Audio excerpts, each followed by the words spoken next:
The story begins as we learn about the Tower of God, where anyone who reaches the top will have their wish granted. We see a girl named Rachel as she runs away, but she's stopped by her friend Bam, who asks her where she's going. So she explains she's going to climb the tower to see the stars, and she tells him to forget about her. He refuses to let her go, but she starts glowing and starts to vanish as the door to the tower opens. Bam thinks he's never going to see her again, when he suddenly hears a voice telling him that the answer can be found at the top of the tower. The door opens once again, and a giant hand grabs onto him. Bam wakes up in a room and is confused by his surroundings, but he suddenly hears the voice again, telling him all visitors are welcome. A mysterious creature named Hedon appears and reveals that he's the caretaker of the tower. He calls Bam by his name, which surprises him, and he asks Hedon about Rachel, but he explains that all his questions will be answered once he reaches the top of the tower. Hedon wonders if Bam wants to take the test to enter the tower, and he uses his staff to take them in front of a cage, which has a monster trapped inside. He tells Bam that for him to pass the test, he has to enter the cage and break the black sphere in the middle. He warns him the tower is dangerous, but Bam rushes towards the monster. As he's about to enter the cage, he's stopped by a girl named Yuri, and she starts speaking in a foreign language. Her companion Evan arrives and tells Yuri he can't understand them, so he takes out a ball and a light surrounds Bam, who realizes that he can now communicate with them. The light turns into a floating ball called a pocket, and Evan tells Bam it's not only a translator, but also their lifeline in the tower. He asks Bam to turn toward the pocket and say invisible mode, so he gives it a go, and the ball disappears. Bam is shocked, and Evan says it will return to its original form if he says visible mode, but Yuri sees his reaction and realizes he's an irregular. He has no idea what she's talking about, so she explains that an irregular is an outsider who entered the tower by opening the gates on their own, but she mentions he looks weak for an outsider. Evan worries about getting involved with an irregular, but Yuri asks him if he cares if Bam gets eaten by the monster. Hedon interrupts them, mentioning that even if she's the princess of Zod, if the king finds out about what they're doing, they will be executed, but Yuri mentions the king will only find out if he tells on them. She wonders why he has given Bam such a difficult test, because even people on the 20th floor have difficulty dealing with this monster. She asks him if he thinks Bam has a hidden power and is going to transform, but she doesn't believe he's anything special, but she does call him handsome. She requests Hedon to lower the difficulty of the test, but he refuses, and Bam believes he can clear the trial. She thinks he's going to die, so Hedon proposes she give him her Black March if she wants to help him. The Black March depends on the user, so it could just be a lump of lead, or a blade capable of cutting through anything. Evan is against this idea, because it's a weapon only for a princess of Zod, but she decides to lend it to him. She takes out the sword and gives it to Bam, and even though he's hesitant to take it, she convinces him to accept it. He promises to return it after completing the test, but she tells him to focus on staying alive. Bam enters the cage, but the monster rises into the air and is about to attack him, so Yuri tries to interfere, but Hedon stops her because he will fail the test if she helps him. But the monster eats Bam, which makes Yuri push Hedon away, but this time Evan stops her. He reveals there's no way to avoid the monster, so Bam did the right thing by jumping into its mouth and attacking from inside. The monster spits him out, and Yuri gets angry at Evan because he didn't tell Bam the path to pass the test. But he explains that even if someone knows the answer, not many would let themselves get eaten. Bam walks up to the black ball and hits it with his sword, but everyone's shocked because it doesn't break, and Hedon says he can't tell them why, but mentions the real test hasn't even begun. Bam remembers his memories with Rachel and keeps stabbing the ball, but it doesn't break. The monster gets up again, and it rushes towards him as Evan yells at him to speak to the sword, so he asks it to lend him its power. A light suddenly comes out of it, pushing the monster away, and a woman appears in front of Bam, asking him if he wants power to climb the tower. But he says he only cares about seeing Rachel again. She calls him boring, but decides to help him this time because she finds him cute. Yuri mentions how the sword never lends its power to her and realizes it was because it prefers men. The ball breaks, and Bam disappears into thin air as Hedon reveals that he has ascended to the next floor. Evan starts panicking because he took the Black March with him, but Yuri calms him down, saying they're going to follow him to retrieve the sword. He mentions that they're forbidden from entering the testing area for candidates, but Yuri thinks it's boring to follow the rules. Bam wakes up on the second floor, where a black box announces there are 400 regulars on this floor, and to clear this level, the number of people has to drop to 200 within the time limit. As the test begins, Bam is attacked by a warrior, who manages to pin him down, but he gets shot by an archer, who in turn is killed by a sniper. Bam knows he needs to survive, so he gets ready to attack an enemy in front of him, but a boy named Kun appears, telling him his attack won't work. Bam points his sword at Kun, but he warns him about another enemy behind him. Kun teases the enemy by calling him a talking alligator, which makes him angry, and he introduces himself as Rak. He tells Kun he has no interest in him, and just wants to hunt Bam so he can become stronger. But Kun thinks he's just another person allowing himself to be controlled, because he didn't question the higher-ups when they told everyone to kill 200 people. Rak tries to hit him, but he easily dodges his attack, and thinks that maybe what he said was too difficult for him to understand. He says goodbye to Bam, since he needs to find allies who he can climb the tower with. But as he's about to leave, Bam's weapon catches his attention, so he helps him by tripping Rak and making him believe they're running away. He goes after them, but in reality, they're just hiding behind the other creature. Kun asks Bam where he got the Black March, because it's a weapon granted to the princess chosen by Zahad, the king of the tower. So Bam reveals that Yuri gave it to him, and he's looking for someone, so Kun realizes he isn't a regular.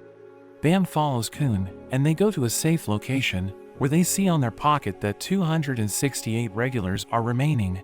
Kun wonders if Bam has killed a regular before, but he mentions he doesn't remember his past, except for the things Rachel taught him. Kun wonders if she's his girlfriend, but Bam says he belongs to her, so he has to climb the tower to see her. Kun thinks Rachel is his rule, but he has no idea what this means. Kun asks him to become his ally, and reveals that after hearing the rules of this floor, he decided not to kill anyone, but instead find allies among the 200 that survive. Rak suddenly appears behind them, and tries to attack them, when an announcement is made that the limit of 200 has been reached, and anyone who continues to fight will fail the test. Everyone is told to find 2 allies within 5 minutes, and they will pass the test if they're touching their allies when the time ends. Kun thinks they have to ally with Rak, but he's still trying to fight them, so they run away from him, wondering if he understood the rules, but he explains that he doesn't want to become allies with his prey. Kun sees he has no other choice, so he prepares to kill him and find another ally, but Bam reminds Rak that he wants to hunt him, so they should be the ones to fight.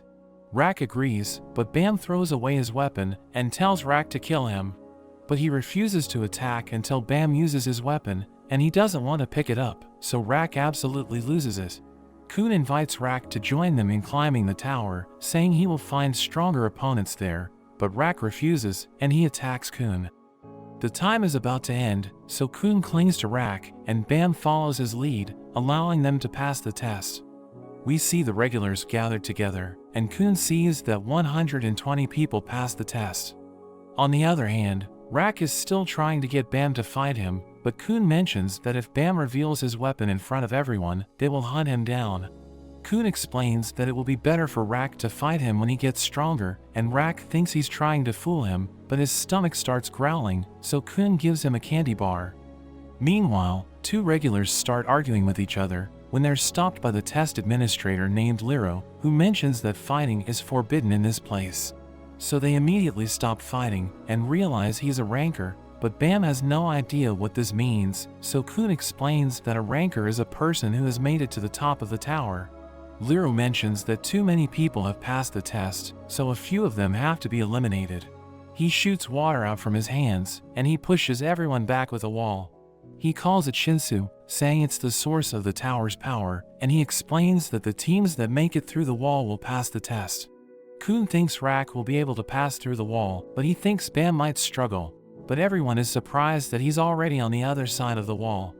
He didn't get pushed back like the others, and offers to go to the other side, but Liro says he passed the test, since he considers luck to be the most important factor in climbing the tower. The others try to get past the wall, and to pass the time, Liro makes a bet with Bam on which person will get through the wall first, with the winner getting to ask any questions they want. They look around, and end up selecting the same person, but Liro still agrees to answer his questions because it's still impressive to get a tie with a ranker. Bam wonders if Liro has seen Rachel, but he hasn't, so Bam asks him about the irregulars, and he says they're the people who don't follow the rules of the tower. He reveals that the tower consists of 3 sections. The first is the outer tower, which is a residential district. The other section is the inner tower, where they are currently located, and the last part is the middle area, which connects the 2 sections. Most people spend their lives in the outer tower, but a few of them are chosen by Hedon and given permission to climb the inner tower. Bam wonders if this means everyone is born and raised in the tower, which makes Liro surprised, since this is supposed to be obvious, but this makes Bam wonder if he and Rachel are the only ones from another world. Liro mentions irregulars that have entered the tower are usually incredibly strong, but their conversation is interrupted when one of the regulars starts making a scene. He explains that he shouldn't have to fail this test, since he's strong and can even kill a ranker. Liro goes through the wall and covers the regular in Shinsu, telling him it can grant him unlimited power if he can endure it. He reveals they will have to face this level of Shinsu every day on the 30th floor, which surprises the regular, and when Liro sets him free, he falls to his knees. Rack and Kun also go through the wall, and even though Kun's bag gets stuck, he manages to make it through. Liro wishes Bam luck, but warns him not to get too close to Kun. Bam looks at the sky and calls it a ceiling, so Rack bursts out laughing, as Kun tells him it's the sky. He recalls the time Rachel told him that at night, the sky is filled with stars, but Kun reveals this is only an imitation created by using Shinsu, and he doesn't know if the real sky even exists. He asks Bam if he wants to see the stars, but he mentions he was curious about it, because Rachel entered the tower to see them. Kun feels something's off, wondering why Rachel left to climb the tower alone after taking care of him for so long, but Bam says there's nothing wrong with her. The next test begins, and they hear a scream, which makes them think the next trial is going to be dangerous. The teams keep entering the testing area, but Kun and Bam are worried because the tests are ending quickly. A regular offers to give them a hint, but Kun is skeptical about how he knows this because they have no clues. But the regular mentions time is the main clue and reveals the teams that haven't screamed so far have passed the test within 5 minutes, which means they also have to pass it within this time. Bam thanks the regular, but Kun believes he's only trying to use them to test his theory. The regular says being too curious can be harmful, but he mentions how Kun can't help himself after the betrayal he suffered. So he becomes angry and pins down the regular, threatening to kill him, but he decides to restrain himself. Bam and the others enter the testing area, where they see a clock, so Bam believes the regular was right, but Kun wants him to forget what he said. The test director named Yuhan reveals that to pass the test, they have to open the correct door, but they only have one chance, and if they take longer than 10 minutes, the test will be forcefully terminated. Kun asks for more clues before the test starts, but Yuhan says he has given them all the clues, which makes Bam think this is a test of luck. The test makes Rack lose his mind, since he doesn't like to think, and Bam tries to calm him down. Kun maintains his composure and tries to find clues in the room to find the correct door. Yuhan thinks that someone who can use his head has finally arrived, but he believes this test can't be passed by just using one's brain. Kun is confused as to why there's a clock in the room, because they can check the time on their pockets, which makes him wonder about the hint the regular gave them. He starts remembering his past, when there were rumors about him that he and his half-sister Maria were lovers.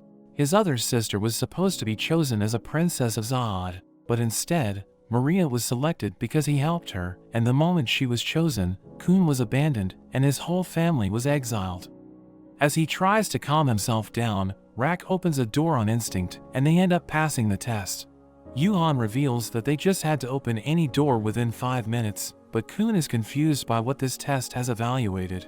Yuhan realizes the princess's betrayal has left deep wounds in Kun, so he can't trust anything and isn't able to do anything with certainty. He doesn't think any of this matters, but Yuhan mentions the world won't wait for him to be certain, so he needs companions who will open doors without hesitation. We learn that the regular who gave the hint to Kun and Bam was instructed by Yuhan because he wanted to know if this would help or hinder them.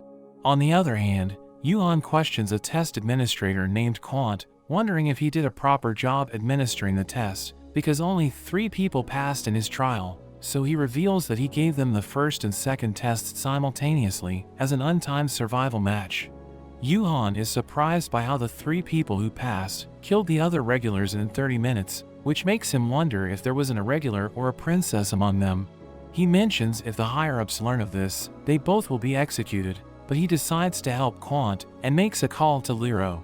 Meanwhile, Bam struggles to buy a drink for Rak, so another regular named Lisu buys it for him, and he also introduces his teammates Anik and Hots. He meets with Kun and Rak, and mentions he feels sympathy for Bam and is also inspired by him, because they both look like ordinary people. Liro arrives, and reveals that everyone has been given an opportunity to participate in a bonus test, but Lisu mentions how taking more tests isn't good news for them. Liro notes this test is voluntary, but anyone who passes it will be considered to have passed all the other tests, and will be given permission to continue climbing the tower, which makes everyone participate in it. Liro explains that 5 teams will simultaneously participate in a 5-minute game, where they will try to steal each other's crown, and the game will be split into 5 rounds. One member of the team will wear the crown and stay seated until the end of the game, and if they're able to defend it until the round ends, the other 4 teams will be eliminated. New teams will enter the game during the second round, and the moment the person wearing the crown leaves the chair, the game will end. This will result in 5 new teams entering the game, and the team with the crown at the end of the final round will win. This means winning in the early round only hurts your chances, but if a team takes too long to participate, the game might end without them even getting an opportunity to play. He mentions a team from another testing area will also be participating in this game, and Rak can sense that they're extremely powerful. The first round is about to begin, and everyone is told that if they want to participate, they have to press the buzzers in their waiting room before Liro counts to 5. Lisu and his teammates decide to participate in the first round, and are opposed by only one team. Anik tells her teammates to stand back, since she alone is enough for their opponents, because she considers them weak. She uses her extending weapon to attack them, and even when one of them punches her head on, it doesn't affect her, and he ends up hurting himself. They realize they have no chance of defeating her, so they try to get the crown instead, but she stops all of them. Lisu tells her to give him the crown, because if she and Hots protect him, there's no way they will lose. But she wears it herself, and assures them she won't lose it. The next round is about to begin, and Bam is shocked when he sees a girl on an opposing team, thinking she's Rachel.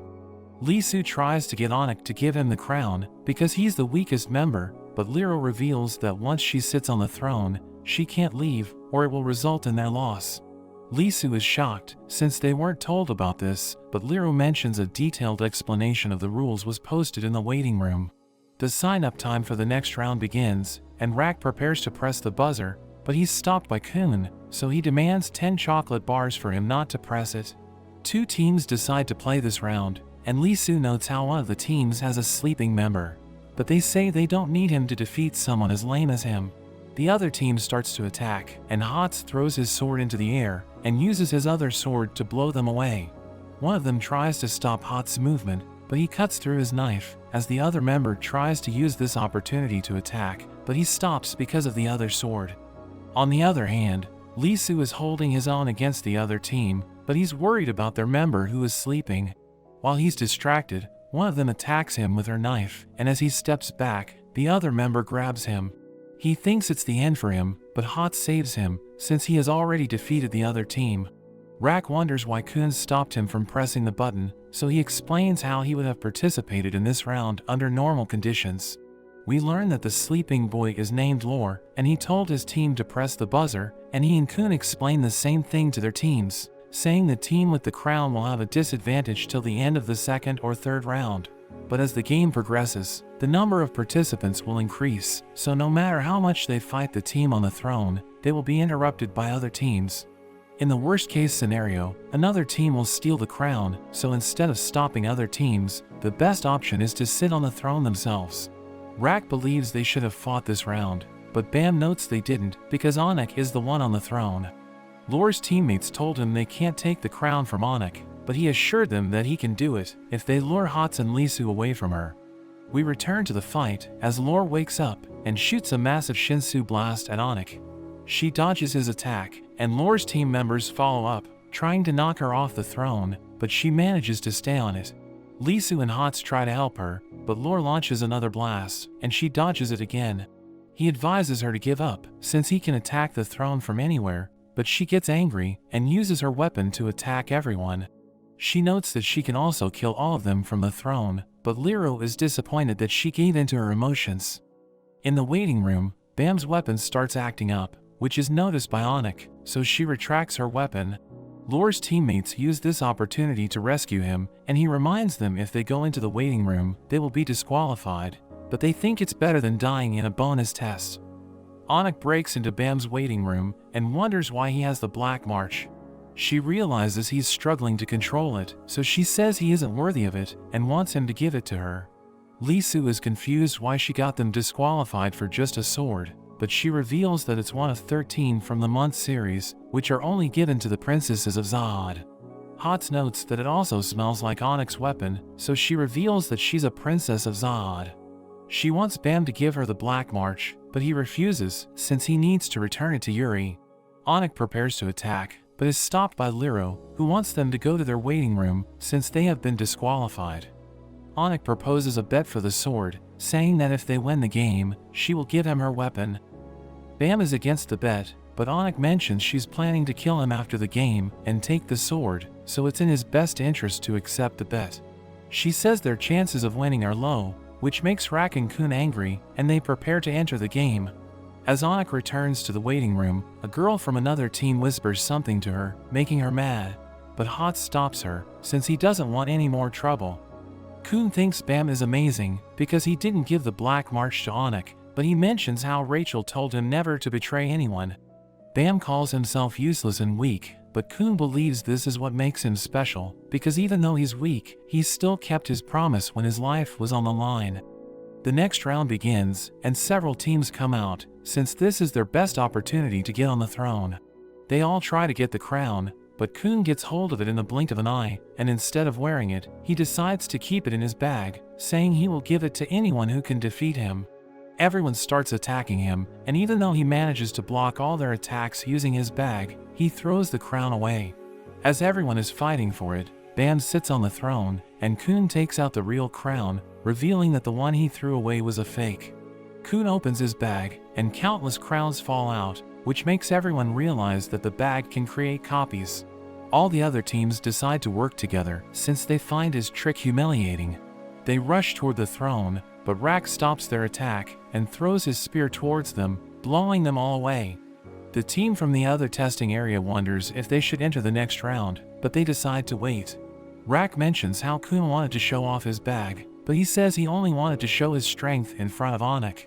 The fourth round begins, and there are 3 teams that enter, but Kun tells Rak not to fight them because they should conserve their strength for the final round.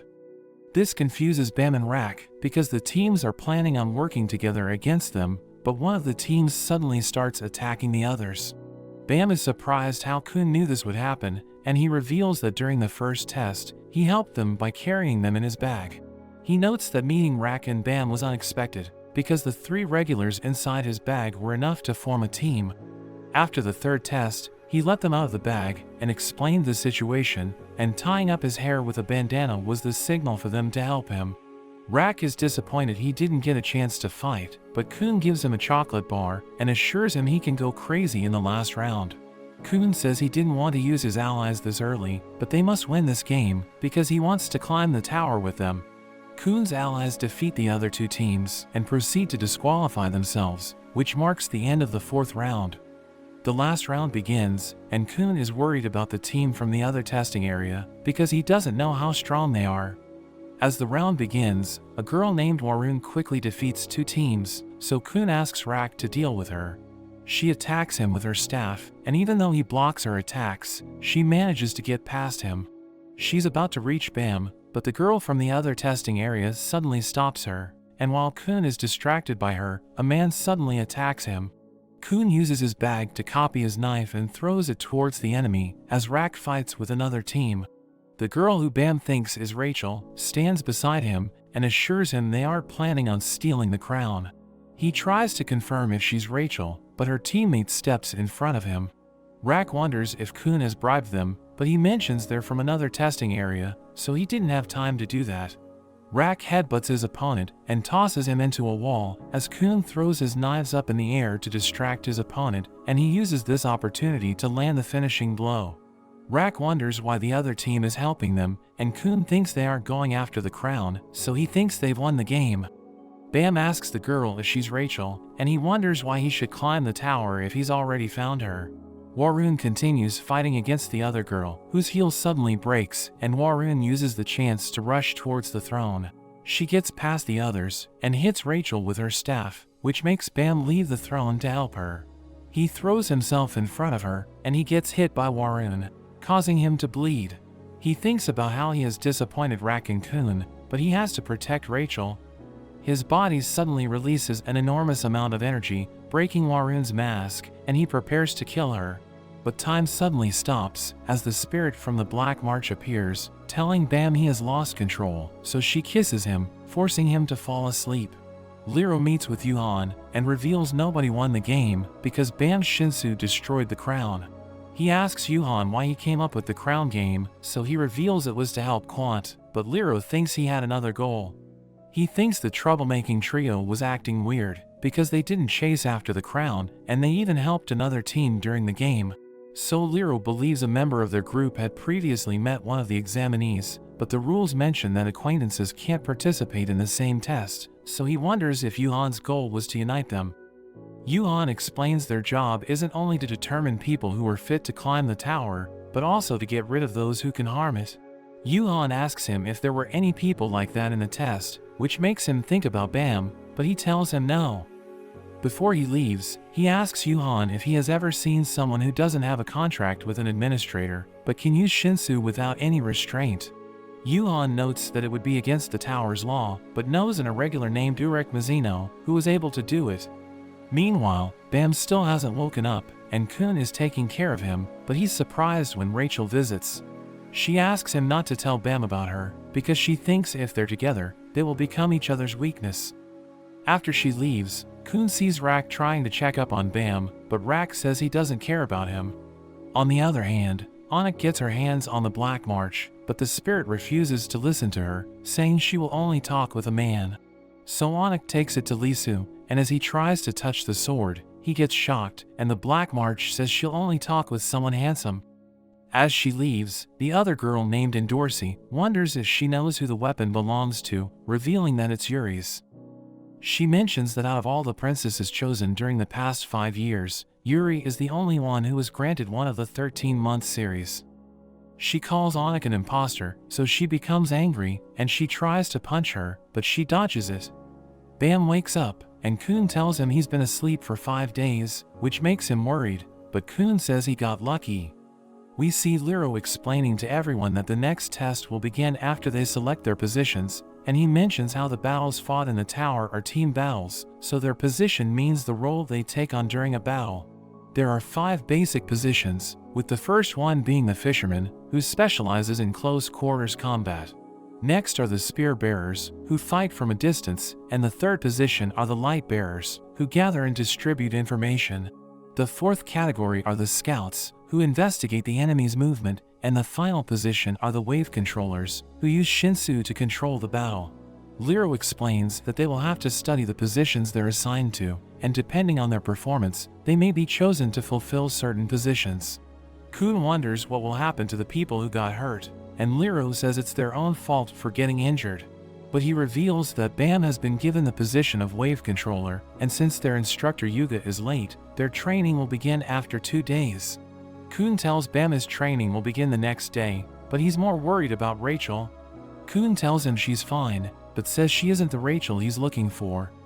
Kun thinks about how he doesn't want Bam to go through the same thing that he did, so he's determined to protect him, even if he needs to lie to him.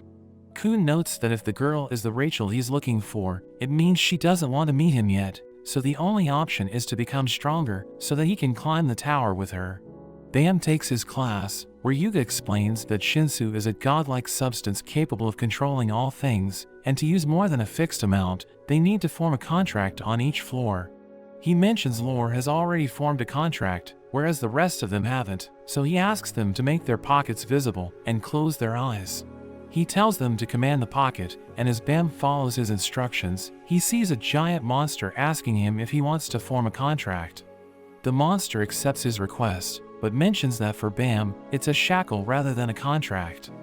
After the class ends, Bam apologizes to Warun for hurting her during the crown game, but she tells him not to apologize because he was also injured.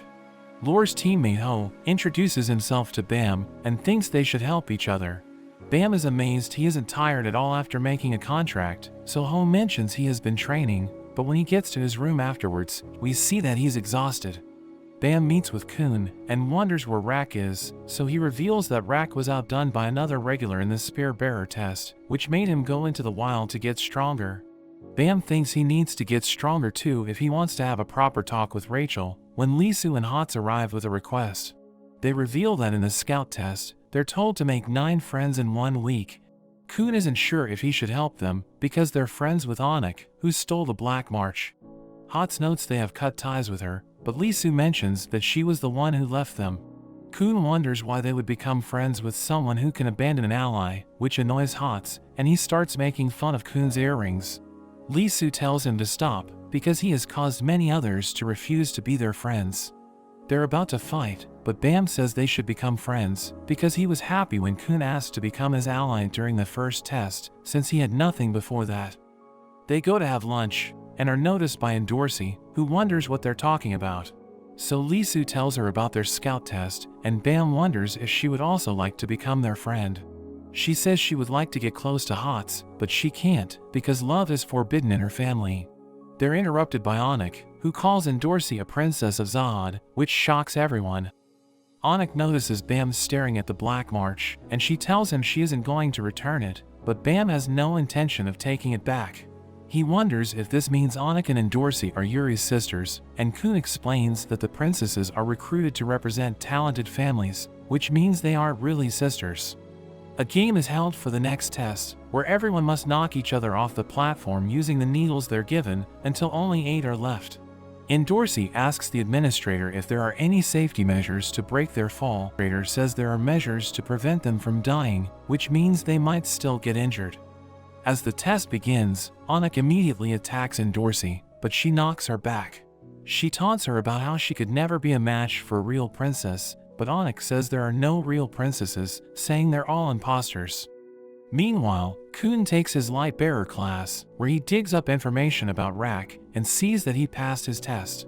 He doesn't find much information on Bam and Rachel, and looks up Anik. He sees that after becoming a ranker, she was selected as a princess of Zahad, and was given her weapon the Green April, but he's shocked when the record shows that she should be dead. We return to the test, as Endorsi throws away her weapon and keeps running from Anik, who knocks down the others, until only 9 people are left.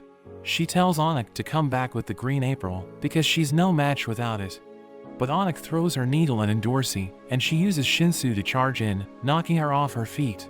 She tries to follow up her attack, but Endorsi catches her foot, slamming her into the ground, and realizing that she's the child of the real Anik. We learn that the princesses are forbidden from bearing children once they are chosen by Zahad, so that the power they have inherited doesn't spread. Endorsi mentions how Anik's mother committed a crime by having her and spreading the king's power. She doesn't agree with her, but Endorsi thinks she hasn't experienced any hardships, so she wouldn't understand. Anik becomes furious, and she tries to attack Endorsi, but she keeps dodging her attacks, as she mentions how Anik got her powers from her mother, while she had to work to become a princess. But Endorsi's heel suddenly breaks, and Anik uses this chance to knock her off the platform, but she grabs her hand, begging her not to let go. But Anik doesn't show mercy, pinching her hand, which forces her to let go, but she grabs her leg, and they both fall off. But we see that they were able to survive, and Endorsi wonders if Anik's mother ever regretted having her, but she believes she didn't. Meanwhile, Bam is in the middle of his Shinsu class, and all the students are trying to break the balloons. Ho is struggling to complete the task, but Yuga praises him, since he has been improving.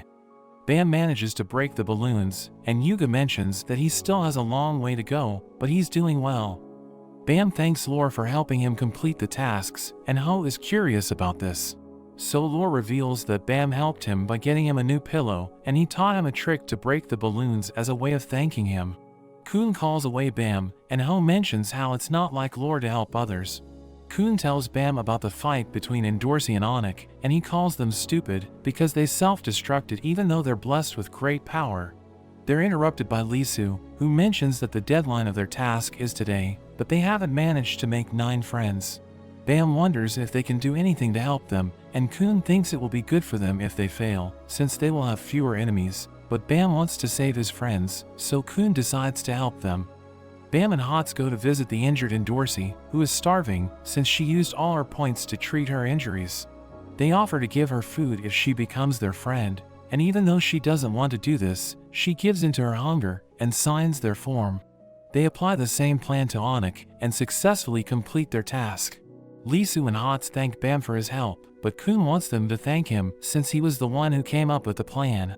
But Hots starts arguing with him, and Lisu thinks they should thank him, so Hots shows his appreciation. As everyone is having lunch together, Endorsi sees Rachel and goes to the washroom to talk to her, asking her why she's pushing away Bam. She refuses to answer, but Endorsi wishes that whatever she's hoping to find at the top of the tower is worth more than Bam. During the wave controller class, Ho wonders if Bam is hiding something from him, but he's more worried about passing the test. After failing it another time, he goes to his room, where he remembers his past, and starts crying, but he suddenly gets a letter, and is surprised when he reads it. On the other hand, Liro is shocked that Yuhan has decided for the regulars to play a game of tag as a test for their positions, but they're interrupted by Quant. He apologizes to Liro, since he had to take care of 3 extra regulars because of him, and he proposes a joint test. Liro announces that the 28 regulars who haven't passed their tests will take part in the tag game, which makes Rak laugh, since he has already passed. He explains they will be divided into 2 teams, and their scores will be based on their individual performance. Yuhan reveals that unlike a typical game of tag, there will be 1 person on each side chosen as the target. Each of them will wear a badge, and the test will take place in an enormous arena. To win the game, they have to make their selected person reach the goal, or steal the badge from the examiner chasing them. If they win by the first method, everyone on the team will get 100,000 points, but if they win by stealing the badge, they will get 200,000 points. But if they lose their own badge, then the team will be eliminated. We learn they are going up against Quant, and Kun becomes the leader of his team. He starts by putting Lisu out as bait, but Lisu thinks Quant won't fall for something so obvious. But Kun is sure that he will, because he's a sore loser. Quant arrives at the scene, but he mentions they haven't learned enough about being a light bearer. He notes that a lighthouse floats around using Shinsu, so if the light bearer operating it loses consciousness, the team will lose its eyes. He quickly knocks out one of the light bearers, which makes the lighthouse fall down, and he mentions that their other light bearer must be with their selected person. Quant approaches Lisu, but is surprised to see the other lighthouse above his head. Anik is standing above it, and she tries to attack him, but he grabs her weapon and pulls her down. Liro is watching the fight, and mentions how Quant gets angry and has trouble holding back even against a weaker opponent. Liro notes that Quant can only use a limited amount of Shinsu in the arena, but he still thinks they won't be able to continue the test. Quant controls his anger and praises their plan, asking them what they're going to do next. They all start running away from him, and he decides to give them a head start, and he also plans to use the stairs instead of the elevator. Liro is confused why Kun came up with such a simple plan when his opponent is a ranker, but Yuhan thinks he has something up his sleeve. The other team is watching the match, and Endorsi asks Bam why he's nervous, so he tells her he can't see Rachel anywhere. Back in the match, Anik uses the elevator to go to the roof, and Lisu thinks they have already won the match, but Kun mentions that Quant wouldn't give them a head start without a plan. Quant finally starts moving, so Kun reminds his team that Anik needs 10 minutes to reach the goal, and since they already know he's going to take the stairs, they should at least stop him for 5 minutes.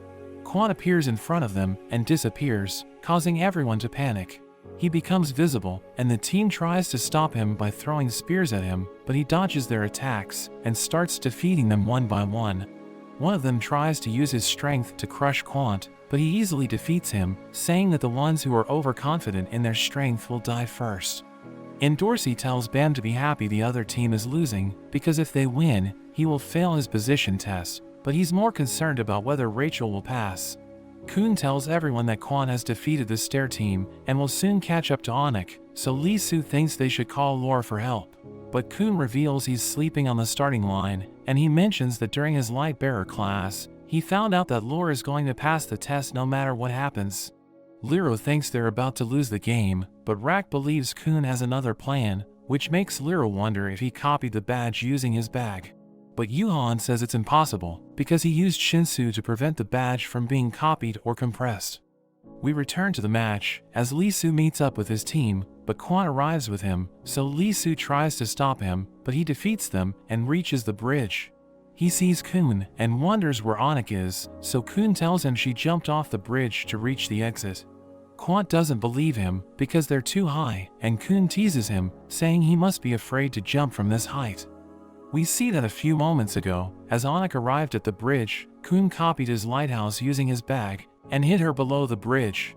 Quan realizes what Kun has done and mentions that even though he turned off the lighthouse's glow, he can still sense its Shinsu. Kun continues to deny this, so Quan grabs his hand and makes him jump with him, thinking Kun might reveal where Anik is hidden. As they're falling, Kun separates himself from Quant as Anik uses her weapon to catch him, and she manages to get to the bridge. Lero believes the test is over because Quant doesn't have enough Shinsu to climb up the bridge, but he's approached by someone who offers to help him.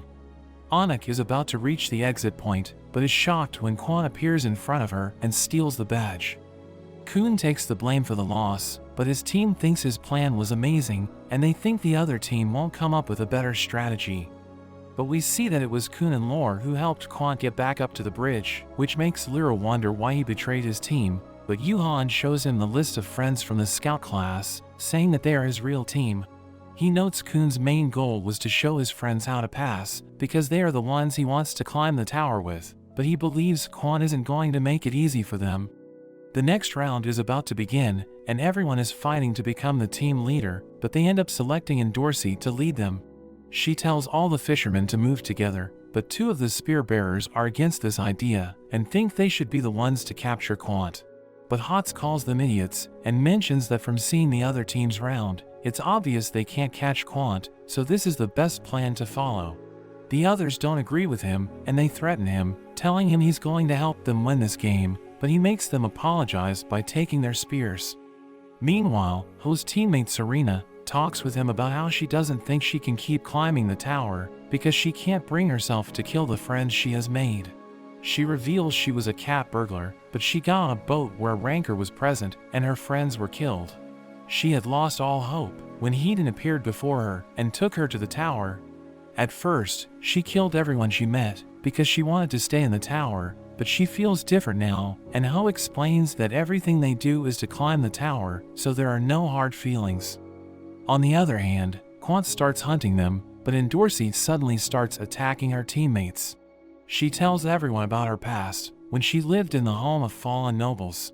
The family was the least significant of the 10 families, so to produce a princess of Zahad, they adopted talented girls and made them compete against each other. Their meals were determined by how they placed in training, with the higher ranks being served fancy dinners, while the lower ranks just received stale bread. Since Endorsi had to eat bread every day, she killed all her sisters, and she got to eat whatever she liked.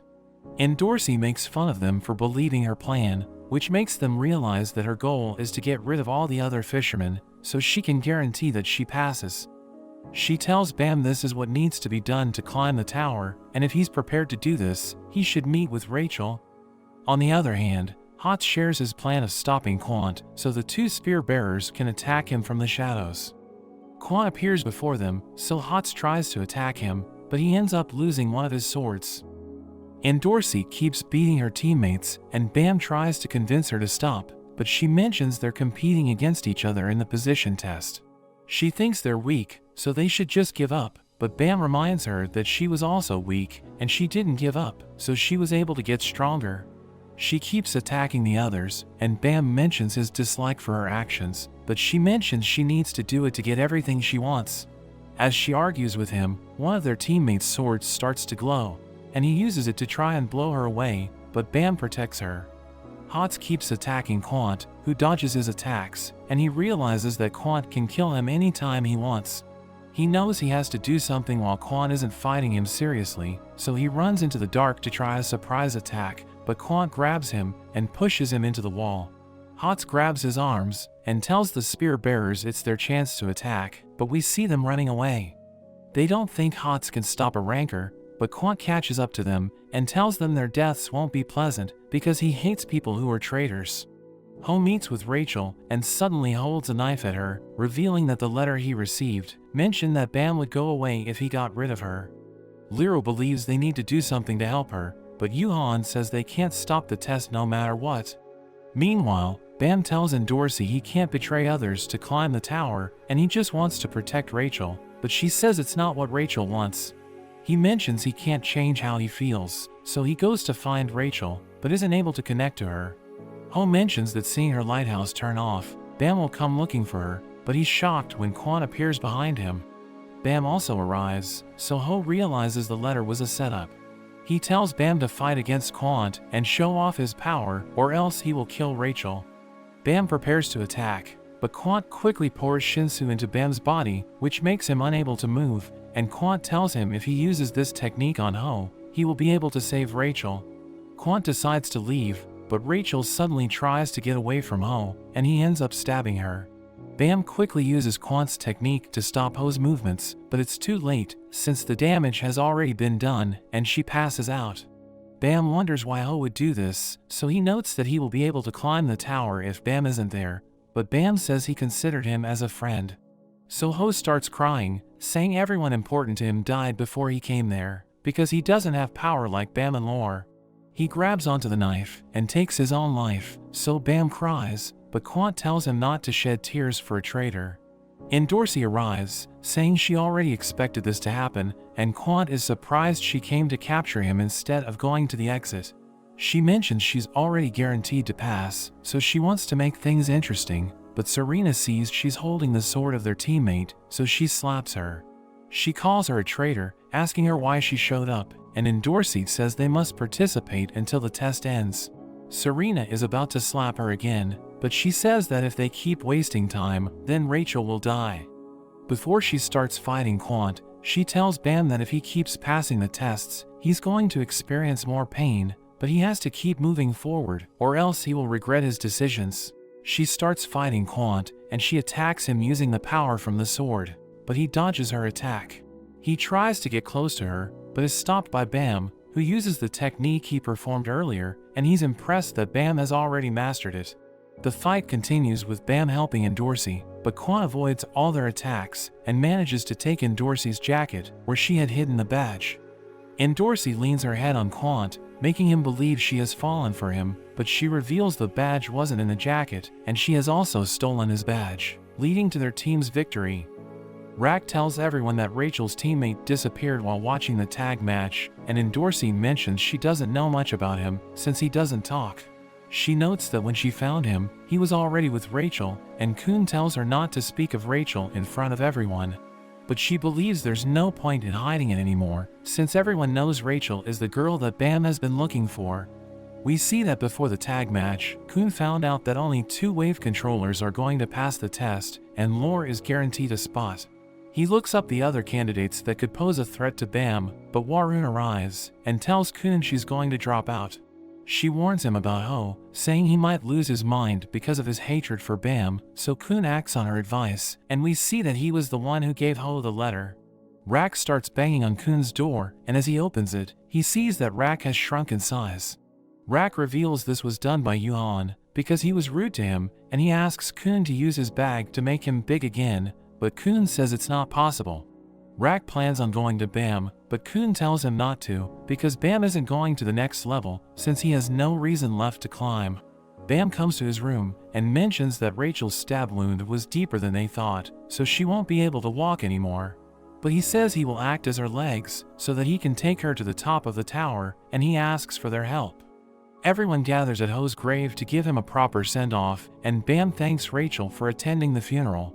She starts crying, saying she abandoned him because she thought he would get in her way of climbing the tower. She tells him to leave her behind because she's of no use to him, but he says that even though he has made many friends, no one can replace her. At night, Lisu catches Serena trying to leave the tower, and she mentions she wants to give her life another try. She wants to find a reason why she survived, so she gives him her knife and leaves the tower. Meanwhile, Yuhan sees Yuga secretly talking to someone, and Yuhan calls him Ren. He wonders how long Yuhan has known about him, and he reveals the real Yuga is always 5 minutes early. Ren decides to fight him, and a large snake emerges from the ground, but as it tries to eat Yuhan, a giant eel cuts off its head. Ren is happy he has someone to fight, because he was getting bored, but Yuhan has no intention of fighting one of Zahad's rankers. He notes Ren's mission is to kill Anik and retrieve the Green April and Black March. He offers to help him complete his goal, because it's his duty to eliminate all threats to the Zahad family. Liro and Yuhan announce the result of the position test, and Bam and his friends pass, but Liro mentions that Rachel has been disqualified due to her injuries. One of the regulars isn't satisfied with the results, and thinks he should have passed. So Yuhan gives him a chance, and mentions that if he can endure this for 1 minute, he will pass the test, but he passes out from the pain. Yuhan is about to reveal the final test, but he's interrupted by Kun, who reveals that he's also not satisfied with the results. Yuhan is confused why he has a problem even though he passed, and Kun says he wants him to let Rachel participate in the final test. Yuhan notes the rules forbid her from participating in her current condition, but Kun mentions that this rule is only for the tests run by them, saying he wants to take the administrator's test. Liro reveals they only have the power to run the tests, but all the tests and rules can be changed according to the administrator's will. Kun says he will take the test with Rachel's participation at stake, and Yuhan warns him the test is difficult, so it will be better if he just takes the normal test. Yuhan wonders how Kun knows about this test, and he reveals it's because he's a member of the Kun family. Yuhan mentions that only an irregular can negotiate to take the test, so he tells Kun to return to his seat, but everyone is shocked when Bam reveals he's an irregular. Bam decides to take the test, so he goes to meet the administrator, as the others argue whether they should help him or not. Liro mentions if they decide to help him, they will get the quickest route to the top of the tower, but will also be known as an ally of an irregular. So Kun decides not to help him anymore, but Rak calls him a coward, and the others tell him to stop acting, because they know he's just trying to provoke them so that they would help Bam, but they're already planning on helping him. Bam returns after meeting the administrator and reveals he and Rachel have been given permission to take the test. Yuhan mentions the final test will be an underwater hunt, where they will be hunted by net dolphins. He explains that the dolphins use shinsu to trap fish, so Bam's group will use a bubble made of shinsu to go underwater. To pass the test, they must be eaten along with the fish and dropped out on the land by the dolphin queen. Lisu wonders what their role is in this test, and Yuhan reveals that the barnacle goblins use giant worms to steal the fish gathered by the dolphins, so if Bam's group gets eaten by them, they will fail the test. He mentions that the enemy of the goblins and worms is the striped earth pig, and when the dolphins sense the pigs, they run away, so their job is to ensure the dolphins can hunt freely. He also mentions a monster called the bull, and says they should pray they don't run into it, because even rankers have trouble against it. Bam and Rachel enter the Shinsu bubble, and he says she doesn't need to worry, because Kun's group will take care of everything. Kun knows they can't use lighthouses to search underground, so their best option is to fortify the surface. He notes that Hot's group will watch the goblins' movements, as the spear bearers wait on the high ground for the worms to react. Lisa's group is supposed to watch out for the pigs, but he's left alone by his teammates. Kun wonders why Lisu is helping Bam, and he mentions that Serena said the reason Bam seems so bright is because he still has everything that was stolen from them before they entered the tower, so he doesn't want him to lose what he's got. Hots reports that one of the groups has vanished, and the bull suddenly appears in front of Lisu. In the bubble, Rachel wonders if Bam ever thought this would be his future, but he says that every time he thought of the future, it was being together with her. Meanwhile, the bull goes after the dolphins, so Lisu throws a rock to get its attention, but it ignores him. He takes out his knife and stabs the bull, so it becomes angry and it starts attacking him.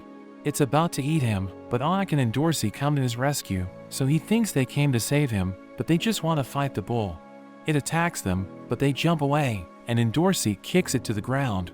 Anik tells her not to get in her way, and Endorsey proposes a bet where they fight it alone for 5 minutes at a time. If she beats the bull, she will get the 13-month series swords, but if Anik wins, she will become her servant for life. On the other hand, the worms start moving, and Kun tells everyone to wait for his instructions, because if they miss this chance, it will be over for them. The dolphin's net starts appearing around Bam and Rachel, and Kun is frustrated since he can't see what's going on, but one of their teammates named Nair has an idea. Dorsey keeps attacking the bull, but it continues getting up, and it manages to catch her, but she frees herself from its grip. It runs into the dark, and Anik follows it, saying our 5 minutes are over, but Dorsey also follows them, because she thinks she still has time left. A divine sea fish flies across the land, and reveals an underground path, which makes Kun wonder why Nair didn't mention she's an anima who can control divine sea fish. She notes that the divine fish isn't capable of fighting, and can only detect surrounding areas with sonar, but Kun thinks this is still an amazing ability. He wonders if an anima can control other animals like the dolphins or the bull, and she mentions she isn't capable of this, but it might be possible for a ranker. In the Shinsu bubble, Bam reveals that when he faced the administrator, he was asked what he wanted when he reached the top of the tower. He mentions that the first thing that came to his mind was her face, and the second thing was all of them eating together and smiling, but before he could speak, the administrator disappeared. Meanwhile, Hots is noticed by Goblin, and their cover is blown when it's killed by their teammate Pericule. Dorsey finds the bull, but is surprised by its movement, realizing it has gotten stronger. It catches her once again, but this time she isn't able to get away from it, and loses consciousness. Meanwhile, Anik runs into Ren, and is shocked when he shows her the necklace she gave to her mother. She tries to attack him, but he opens his mouth, releasing monsters which blow her away. She keeps trying to attack him, but he stabs her with his tongue, saying he's disappointed in her. She tries to get her weapon back, but Ren eats it, and mentions this would have never happened if she hadn't tried to get revenge. He's about to kill her, but decides to have fun, so he brings out the bull, which has Dorsey in its grasp. Anik realizes he's controlling it, and he reveals the underwater hunt was designed to take care of her. The bull lets go of Dorsey, and Ren gives her the green April, telling her to kill Anik since she's Zahad's enemy. Lisu keeps looking for Anik and Dorsey, but he suddenly notices a strong presence, and Yuri appears behind him. Dorsey takes the green April, and she approaches Anik, but instead of killing her, she gives the weapon back to her. She takes the Black March from her, and they decide to fight together against Ren. Anik makes a tornado around her, allowing her sword to continuously attack, but Ren keeps dodging. Dorsey also attacks with the Black March, and when he tries to evade her attacks, Anik uses the green April to smash him into a rock. Dorsey thinks the fight is over, but Ren opens his mouth and blows her away with a lightning attack. He knocks Anik down, and while stepping on her, he mentions he's going to kill Dorsey as well. But Yuri and Lisu arrive to help them. Ren is confused why a princess is here. He's about to introduce himself, but she ignores him because she notices the Black March. Ren mentions he's there to retrieve the swords on orders from Zahad, but Yuri tells him to get lost. Ren mentions Zahad will be upset when he learns a princess defended an imposter, but this makes her angry because she thinks he's threatening her. The ground around her shatters as she gives him one more chance to leave, or else she will kill him. But Ren gets excited, so he opens his mouth, attacking her with his monsters, but she instantly kills all of them. She gets close to him, and with a flick of a finger, destroys everything in front of her, but Ren manages to avoid her attack. In the Shinsu bubble, Bam and Rachel's hands start glowing, and he mentions that even though the light is pretty, it's still too bright. On the other hand, Rak gets tired of running away from the goblins, so he rushes towards them and jumps right onto one of the worms. Rak keeps blowing away the goblins, but there are too many of them, and Pericule thinks he's going to die. They all suddenly start flying, and Pericule wonders if this is due to him, but Hots tells him to look behind him, and he realizes that Lore has arrived to help them. The striped pigs start coming out of the worms' mouths, which surprises Pericule, but Nair mentions this is all part of Kun's plan. She reveals they found an underground tunnel, which the dolphins used to reach the water, and Kun realized the pigs must be using the same path. So he told Lore to destroy the passage, which ended up leading the pigs to the goblins. Meanwhile, Kun is approached by a family member, so he prepares to fight him, but the boy tells him not to bother since he can't beat him. On the other hand, Liro and the others see an intruder has entered the testing area, but they don't know who it is. They try to find out who the person is, but the boy with Kun presses a button, which turns off their broadcast. Quant gets annoyed, but Yuhan reminds him this test is being held by the administrator, so they can't interfere. Kun wonders what a member of the family wants from him, and the boy mentions he can let him see Maria. Kun is confused why he would do this, and the boy notes it's fun to make the family angry, since he's also an outcast. He refuses the offer, because he isn't climbing the tower for Maria, so the boy wonders if he's trying to rise up in the family, but Kun mentions his goal is something bigger. The boy teases him, saying his goals are pretty big for someone scared to pull a knife on him, but when Hots comes to help, the boy realizes that he has good friends, and he decides to head back. Meanwhile, Evan and Yuri's other companion Kurudin try to reach her, but they're met by Yuhan. Evan realizes Ivankel isn't there, because he knows Yuhan wouldn't be able to continue this test if he were present, since an assassin of Zahad has entered the testing area. Yuhan knows their goal is to retrieve the Black March, and he mentions that no matter what happens, he isn't going to let anyone find out about it, so Evan realizes Yuhan let the assassin roam freely on purpose. Yuri keeps beating Ren, but Evan uses his pocket to communicate with her and asks her not to help Anik, so Endorsi says they will get rid of him themselves. He notes that even though he's badly injured, they still aren't strong enough to beat him, and Endorsi tells him that if fighting for a friend is considered treason, she doesn't mind being a traitor. Yuri walks away from him, but tells Kurudin to get rid of Ren, so he comes from the ceiling and uses his hammer to pummel him into the ground. As he's about to die, Ren reveals he has already sent the bull after Bam and Rachel, because he can't allow for an irregular to live. Yuri decides to destroy the test, but Yuhan mentions that this will result in Bam's failure. She thinks it doesn't matter if he fails, but Onyx says that it's important for them, because they will climb the tower together. Bam tries to attack the bull with Shinsu, but it keeps hitting them, and Bam gets injured. His Shinsu suddenly starts glowing, and he gets eaten by the bull, but he uses his powers to blow it to pieces, and falls back into the bubble. Yuri grabs the green April, and tells Anik to get it back from her when she has learned how to use it properly.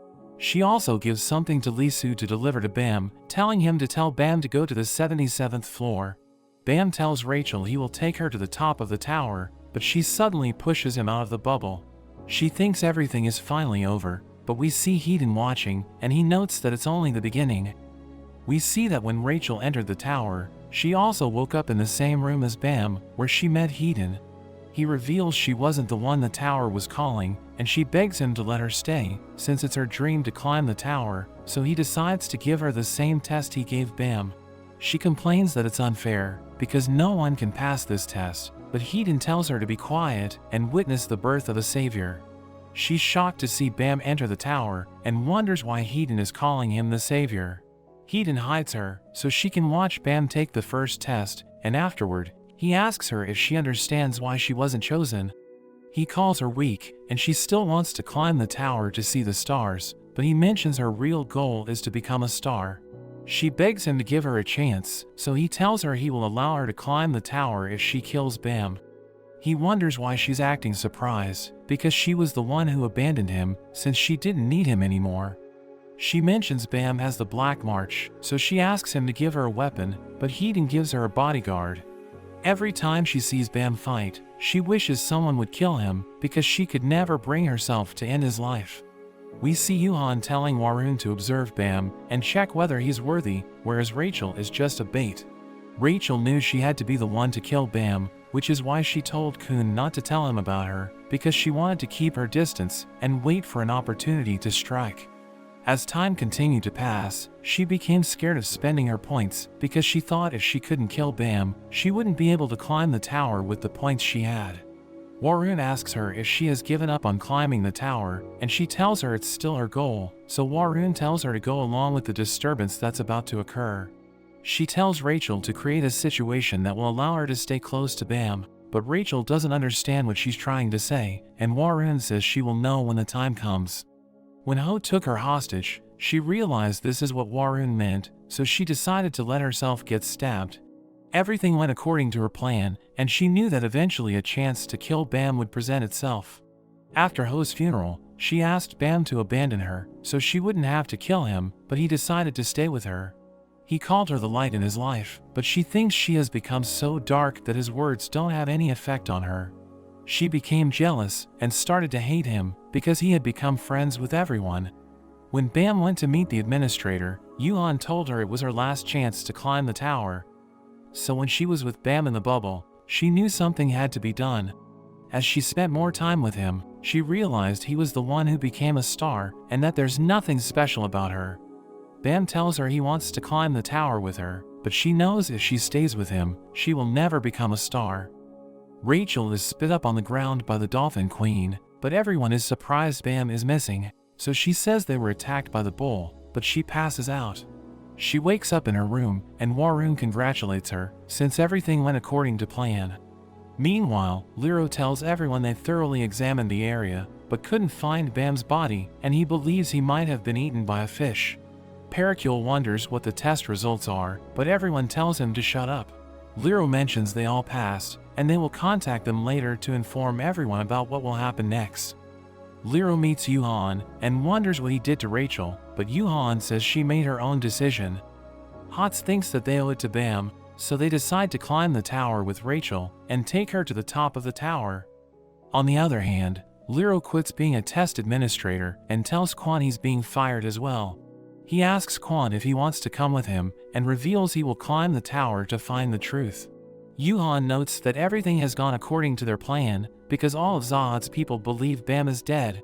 But in reality, we see Warun going to see Bam, who is alive and protected by Shinsu.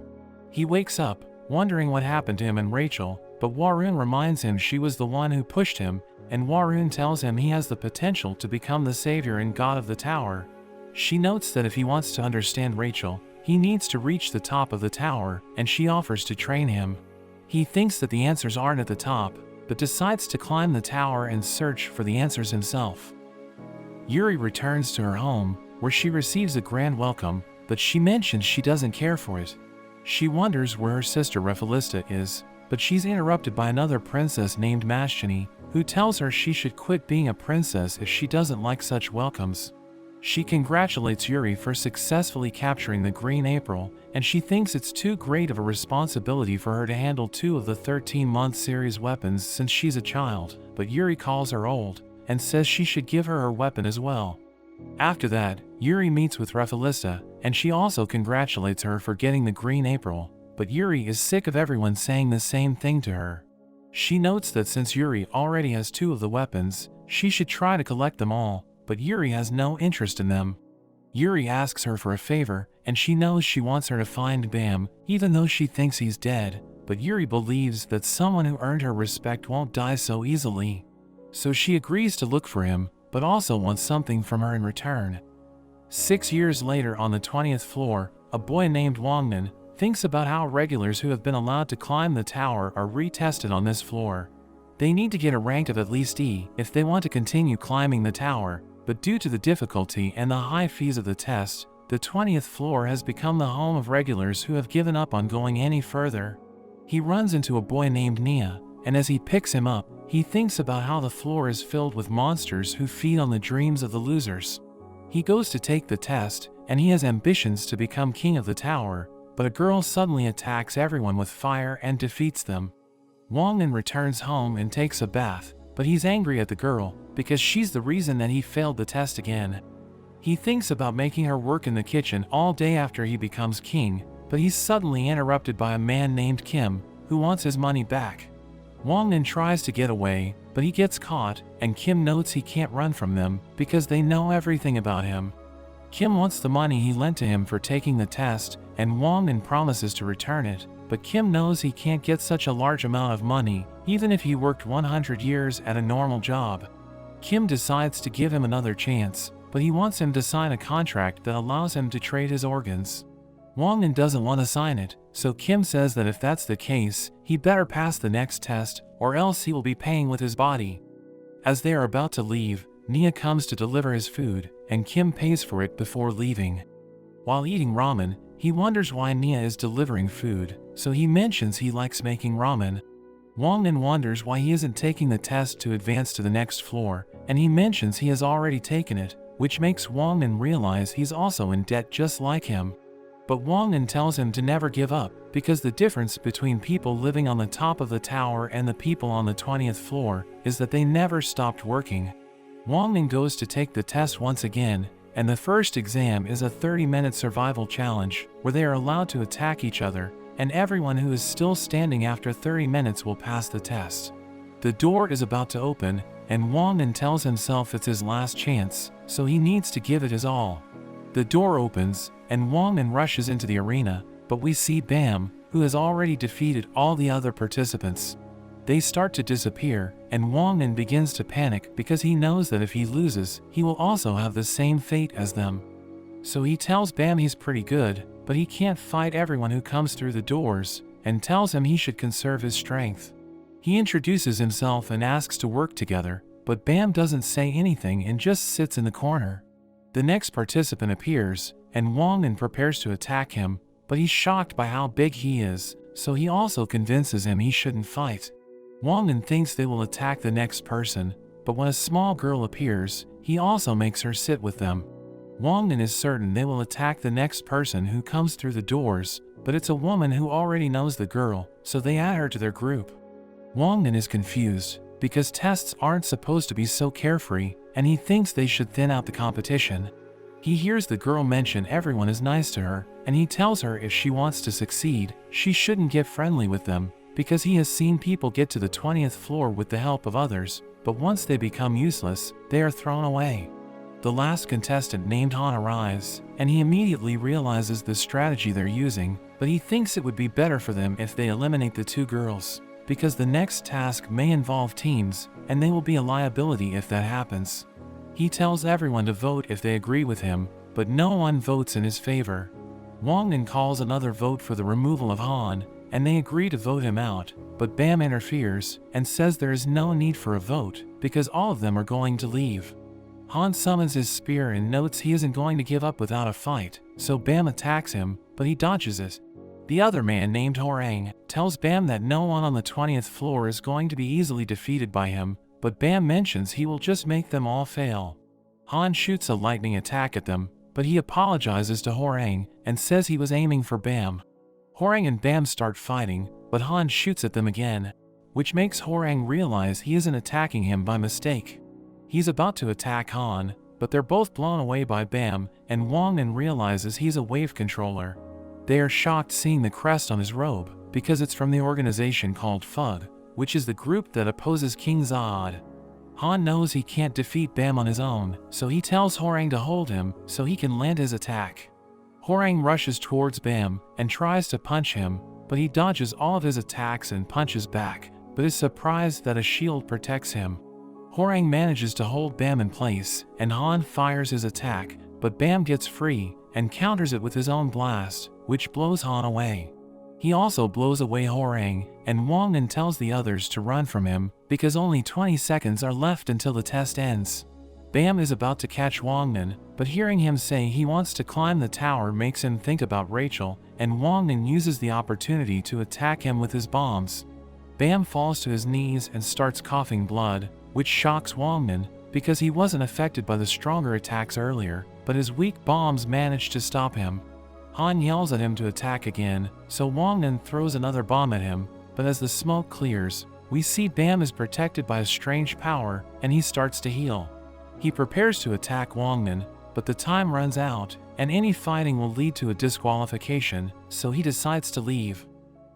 Bam and the others arrive at the testing area for the next exam, but they need to wait for other regulars to arrive since they're the first ones there. Wang-nan hopes the participants come one by one so they can defeat them easily by working together, but the woman Goseng doesn't think it would be a good situation because they could turn out to be strong like Bam. The girl Miseng offers chocolate to everyone, and even though Wang-nan refuses to take it, Goseng feeds it to him by force. She also gives it to Bam, which scares them, but she notes her parents told her to be nice to people who are alone. After a while, the other regulars start arriving, and Wang-nan is surprised to see that Nia has also made it through. He sees the girl named Hiwa, who defeated everyone in his last test, as she argues with another participant. Wangnan wonders who the guy is, and Gosing thinks he's jealous of him because he has a cute girl beside him. But Wangnan tells her to look at Yiwa's hairband, and she's shocked to see that Yiwa is from the Yeon family, wondering what someone from one of the 10 great families is doing there. Wangnan looks around and is shocked to see Kim, who notes he's also a regular and is trying to climb the tower. Wangnan wonders if he quit his loan sharking job, but Kim says he's a money lender, telling him to watch what he calls him. He tells Wangnan that the man beside Yiwa is named Prince, and he's the son of his company's president. His father bribed the examiner and fixed his test, along with hiring mercenaries to help him get to the 20th floor. Kim points out the strongest among them, who is rumored to have beat Hots, nicknamed the Devil of the Right Arm, which Hwoarang finds interesting. He goes on to talk about Yiwa, who he thinks is even more impressive, because she burnt every one of her opponents during the last test, but still failed, so she ended up borrowing money from them. Kim brags about how impressive all the contestants from his company are, which is why he couldn't waste such an opportunity to take the test. Wangnan wonders why he's telling him all of this, so Kim notes it's to warn him, because Prince plans on destroying all of them in the next round. The examiner named Love arrives, and he tells everyone that the next round will be a physical strengthening test, using a Shinsu measurement device. He explains that when they strengthen their body with Shinsu and touch the device, their score and rank will appear on the screen, but only 8 people are going to pass. Wangnan steps up to take the test, punching the device, but we see that he is 10th, so he thinks he's finished, because only 8 people can advance. Meanwhile, Prince gets bored, so he makes a bet, saying that the person who scores the highest will get Yiwa, but she gets angry and tells him he can't do anything like that to her, just because he lent her money, but he gets her to agree when he mentions that if she comes first, she will be free. Hwoarang approaches Prince, and tells him his behavior is upsetting the other regulars, but he doesn't care and tells Hwoarang to get lost. Hwoarang steps up to take the test, and he scores over 6,000, which makes him first place. But Prince's mercenary Rob Devil takes his turn next. He transforms his arm, smashing the device, and he gets the new top score. Yiwa is up next, but as she goes to the machine, she accidentally trips and hits the machine, which makes Prince laugh, but she still beats Rob Devil's score. She thanks Prince for letting her take the test for free, and she notes he can't climb the tower on borrowed strength, but she's shocked when he beats her score, and he tells her that they are the ones who are borrowing his strength. Hans starts laughing, and tells him he shouldn't be so full of himself, because Bam is clearly the strongest person there. Bam takes his turn, unleashing his Shinsu, and Love is surprised to see the Fud crest on his cloak. Bam scores over 100,000 points, and the test comes to an end. Wangnan thinks it's over for him, but Love tells Bam to choose 7 people he wants to take the test with. Prince gets angry, wondering what the point of the test was, but Love says it was to determine first place. Wangnan thinks Bam wouldn't choose someone like him, but he can't give up, so he begs Bam to pick him. Prince thinks Wangnan should just take the test again, but he knows he won't get any more chances. Before Bam can choose, Han also begs him to be selected, because he needs to advance to meet his daughter, but Wangnan thinks he is clearly lying. Everyone asks him to choose them, but Yiwa tells them to stop. She mentions that all of them are there for a reason, so Bam should select his teammates based on their skills. Wangnan gets angry since she's acting like she has already been selected, but Yiwa thinks it's a given he will choose her since she's from the Yeon family. Bam tells Love he doesn't want to choose anyone, because he thinks he alone will be enough for the next test, which shocks everyone.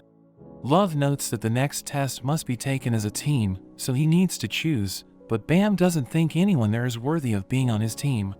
Yiwa gets angry, and she insults him for wearing a fake Fud crest, but he mentions it's real, and his goal is to kill Zahad and his family, which is why no one can be on his team. Love proposes a game to play with Bam, saying that if he wins, he will be allowed to take the test alone, but if he loses, he will need to follow the rules. Bam agrees to it, and Love tells everyone to take a break while the game is prepared. Wangnan goes to his room, where he wonders what will happen next, but he's happy he gets to share a room with Nia, and they go to take a bath. Meanwhile, Yiwa shares a room with Bam, and she knows if word gets out that she's working with a Fug member, her family name will be disgraced, but she also can't afford to fail the test.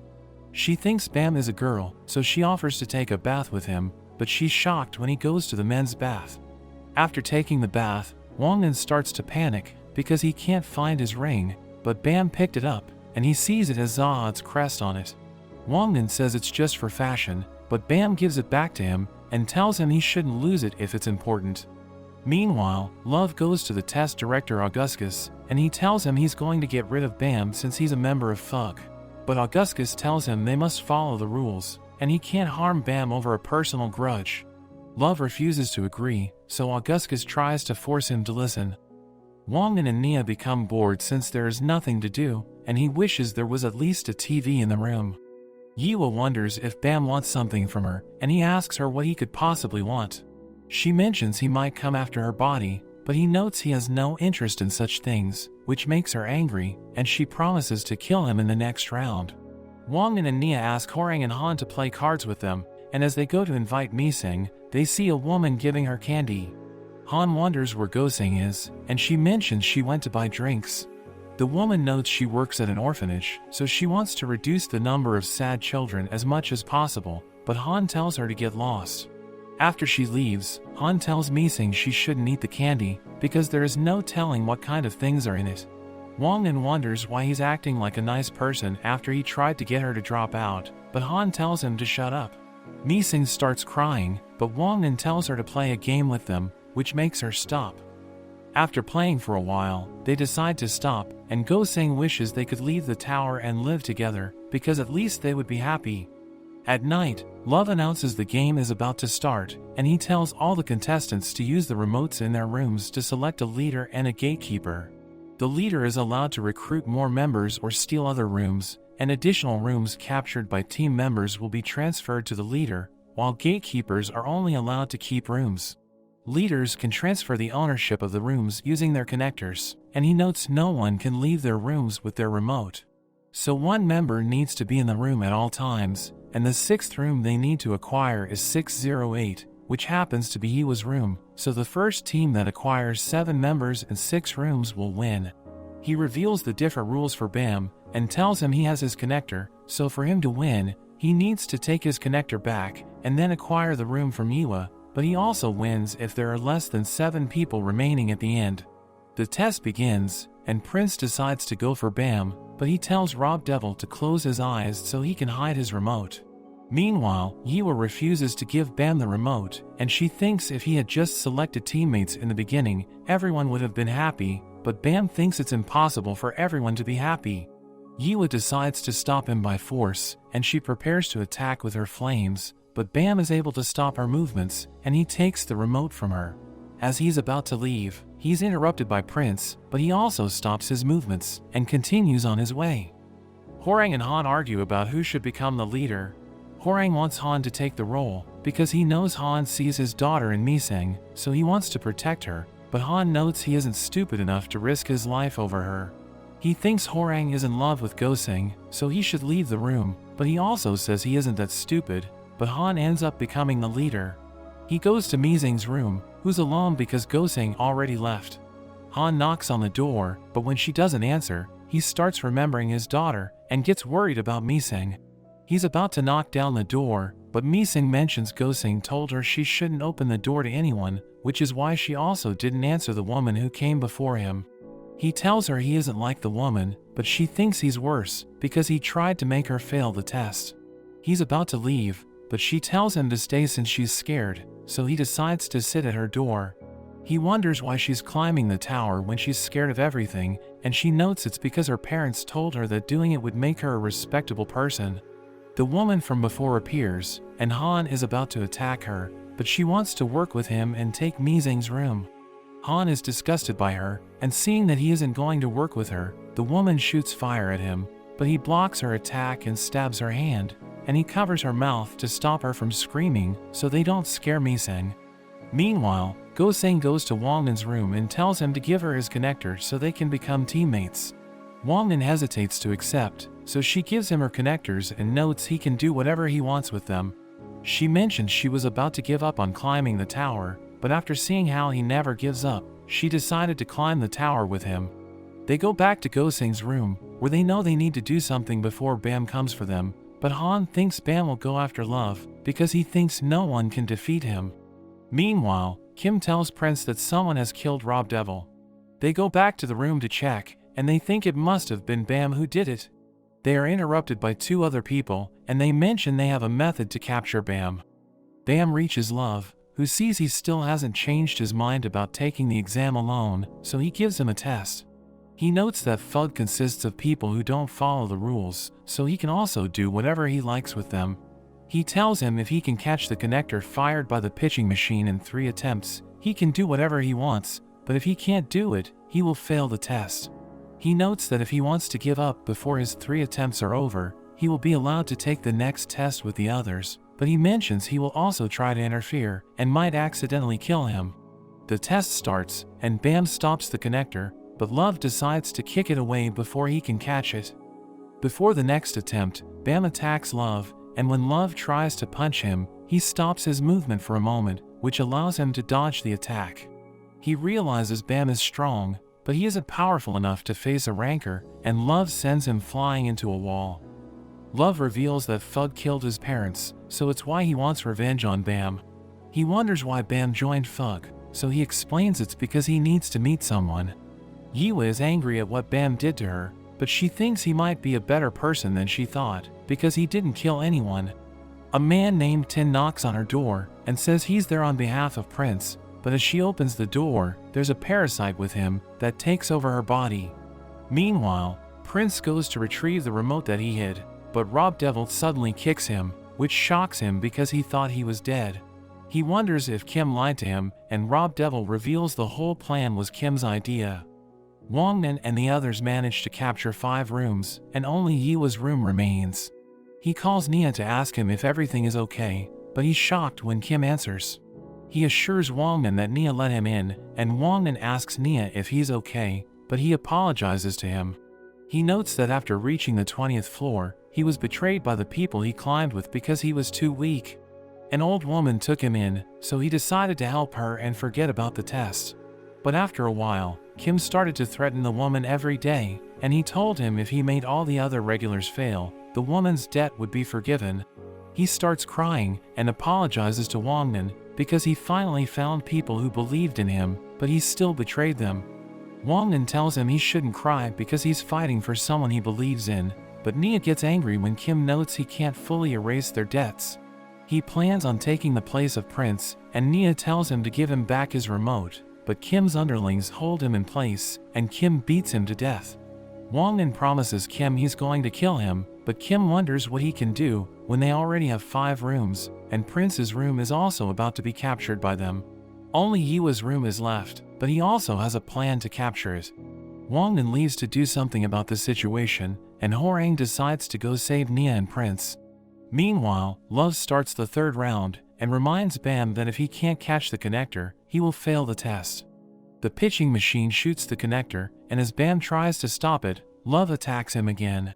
But he's shocked when Bam uses his own technique against him, but he manages to stop Bam's movements. He prepares to end the test, but Wongnan suddenly arrives, and throws a bomb at them, letting him grab Bam's connector. He tells Bam he will give it to him if he helps him, but Love notes it will result in him failing the test. But he doesn't care, as long as it means Kim also fails the test. Love tries to take the connector by force, but Wongnan mentions Nia was killed by Kim. He starts crying and asks Love if the tower is supposed to fulfill their wishes, or if it's made for people to give up on their dreams. He notes that if the tower allows someone like Kim to climb any further, he will destroy it himself, even if it means he needs to work with the devil. Rob Devil keeps beating up Prince, but Kim shows up and tells Rob Devil to kill him. Horang arrives and punches away one of the men protecting Kim, but he gets pushed back when Yiwa attacks him with her flames. Horang thinks he will need to kill her, but Bam arrives and kills the parasite inside her body. Rob Devil is about to finish Prince off, but he gets away by turning off the light. Kim runs away, and Horang tells Bam to go after him while he takes care of the situation. He enters the room and tells Rob Devil he will show him the real devil as he transforms his arm and beats him to death. Prince is amazed by Horang, and he tells Prince to give him his remote. Wongnan and Bam catch Kim, and as he tries to attack them, Wongnan kicks him and breaks his arm. Wongnan notes it isn't revenge for him, but it's for Nia and everyone else who suffered because of him. Kim starts to laugh, because he thinks Wangmin just wants reasons to justify his actions. He mentions he was once like him, and he wanted to climb the tower, so he borrowed money to take the test, but before he knew it, he was drowning in debt, which made him work for the company, and one day, the president told him his son was going to climb the tower, so he should do everything in his power to help him. Kim thinks there is no justice in the tower, and there's no reason to hate anyone, so it doesn't matter that he killed a kid. Wangmin gets angry and shoves a bomb into his mouth, but he decides to forgive him, because killing him would just repeat the cycle. Kim thinks Wangmin has no right to forgive him since he didn't do anything wrong, but Wangmin tells him he will become the king of the tower and change everything, so that no one ever ends up like him or Nia. He gives Bam his connector and leaves, and after that, an announcement is made for people who have passed the test. Love apologizes to Augustus for what he did, and offers to resign, but Augustus notes that Bam didn't get hurt, so he doesn't need to quit. After Love leaves, Augustus reports to someone that Wangmin passed the test, just as Fug wanted. Love meets with everyone, and apologizes for his actions, so to make up with them, he treats them all to lunch. After that, Bam meets with Wangmin and wonders why he forgave Kim. He mentions it's because he wants to be forgiven as well, because he might also lie and kill to climb the tower in the future. Bam wonders what he wants to change by climbing the tower, so he mentions that everyone currently fights against each other to advance, but he wants to make the tower a place where everyone can laugh together. He asks Bam to accompany him to the next floor, and Bam decides to accept him. We go back to when they were on the second floor, and we see Dorsey asking Bam to go on a date with her, but he tells her he's busy. Kun comes to see him, and he thanks Kun for helping him and Rachel pass the test, saying he's happy to have him as their ally, and Kun feels the same way, telling him to get some rest.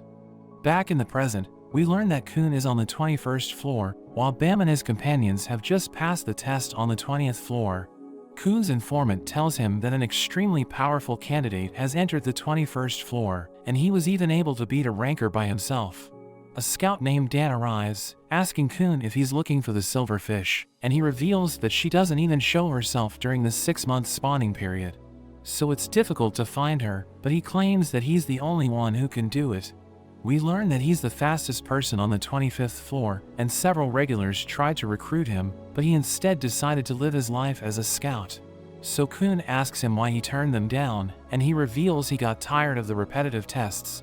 Kun tries to recruit him into his team, but he refuses to join, so he proposes a bet, where if Dan wins, he will give him a crystal called Suspendium, but if he loses, he must join the team. Dan immediately agrees after seeing the crystal, so Kun tells him he will need to escape from the cafe to win. But Kun reveals that he has already hired everyone in the cafe, so even if Dan is fast, it will be hard to avoid all of them. He suddenly grabs the crystal and runs away, but he reaches a dead end, and Kun uses the opportunity to catch up to him. He reveals that he lied about hiring everyone in the cafe, because he wanted to lead Dan to his trap, and he tells him to surrender. But Dan explains that Kun can't handle his speed, and he dashes past him, and makes it back to the cafe. Dan thinks he has won the bet, but the receptionist suddenly injects him with a syringe, which causes him to lose consciousness. Kun reveals that he hired the receptionist, and he grabs the crystal, telling Dan to be careful who he chooses to believe.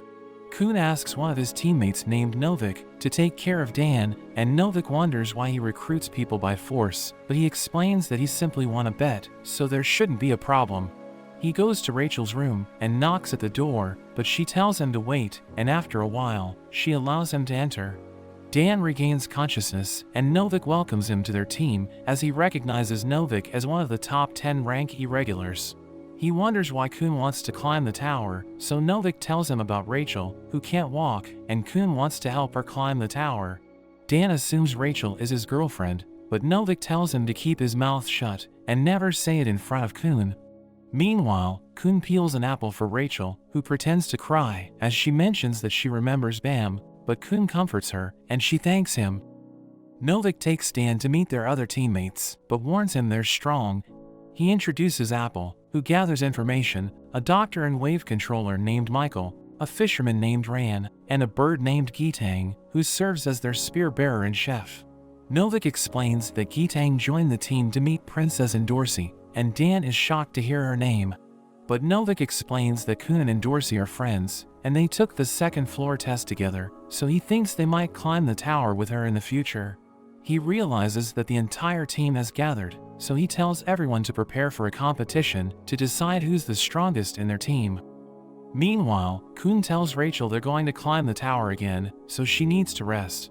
But after he leaves, we see that her legs are fine, and Kun watches her with his lighthouse.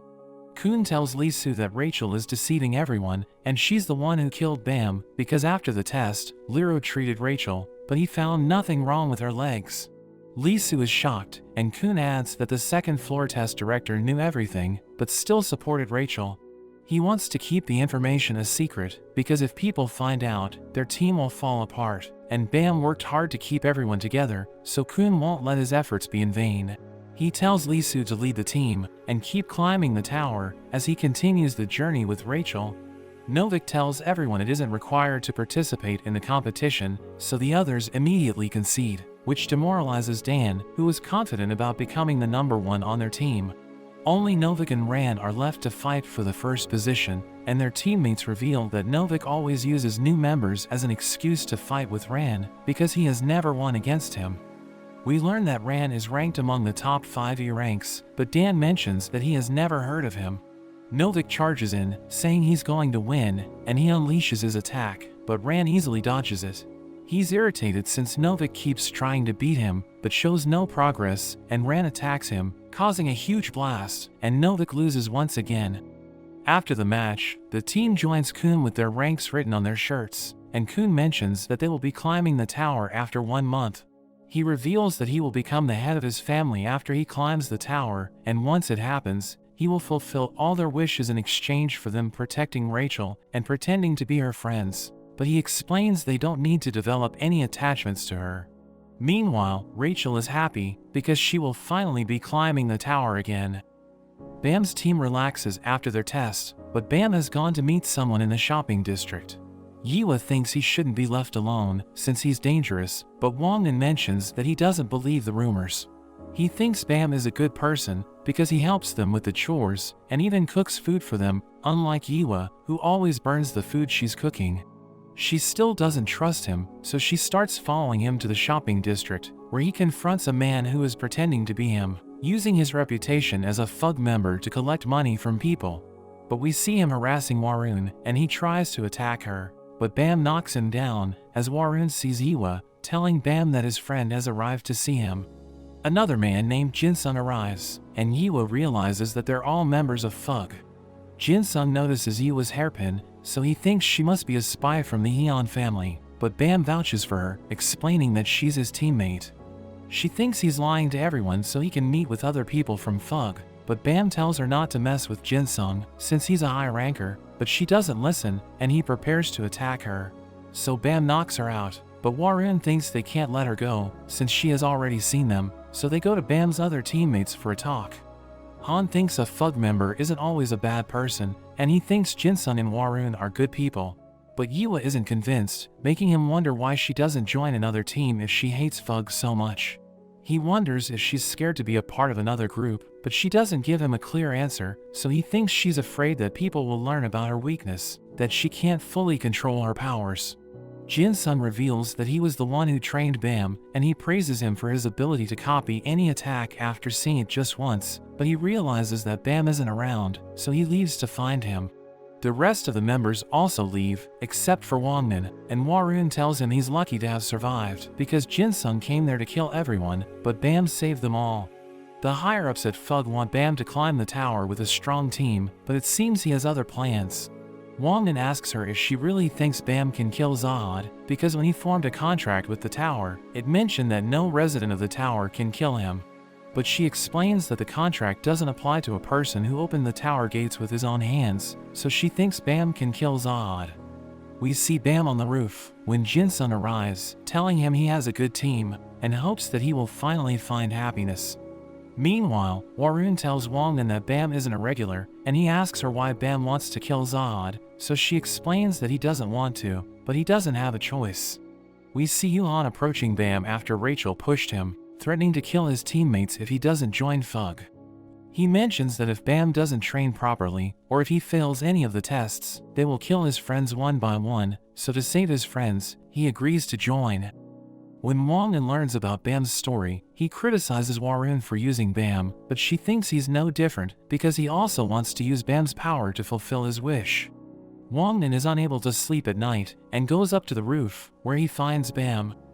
He apologizes to Bam, calling him a good person, and he mentions that he wouldn't mind dying for him. They start discussing their next test when Yiwa suddenly appears, and Wongnan starts teasing her, so she attacks him, and the noise wakes everyone up. Jinsung watches them, along with another FUG member named Karaka, who's keeping an eye on Bam. For the next test, Bam's team arrives at the ocean, where a strange creature appears, causing a disturbance in the ocean, and the test instructor explains that it's a deep-sea fish named Zygina, which the 21st floor residents worship, and it has a flower which they must find inside it. They're taken to Zygina by boat, and the instructor mentions that the flower inside it is beautiful and valuable, and if they manage to retrieve it, they will pass the test. The team climbs onto it, and we learn it has 2 holes on its back and belly for breathing, so it's how they can get in, but Zygina turns over every 30 minutes, so the team becomes nervous. Half of the group climbs onto Zygina and enters through the back hole, while the others prepare to enter through the stomach.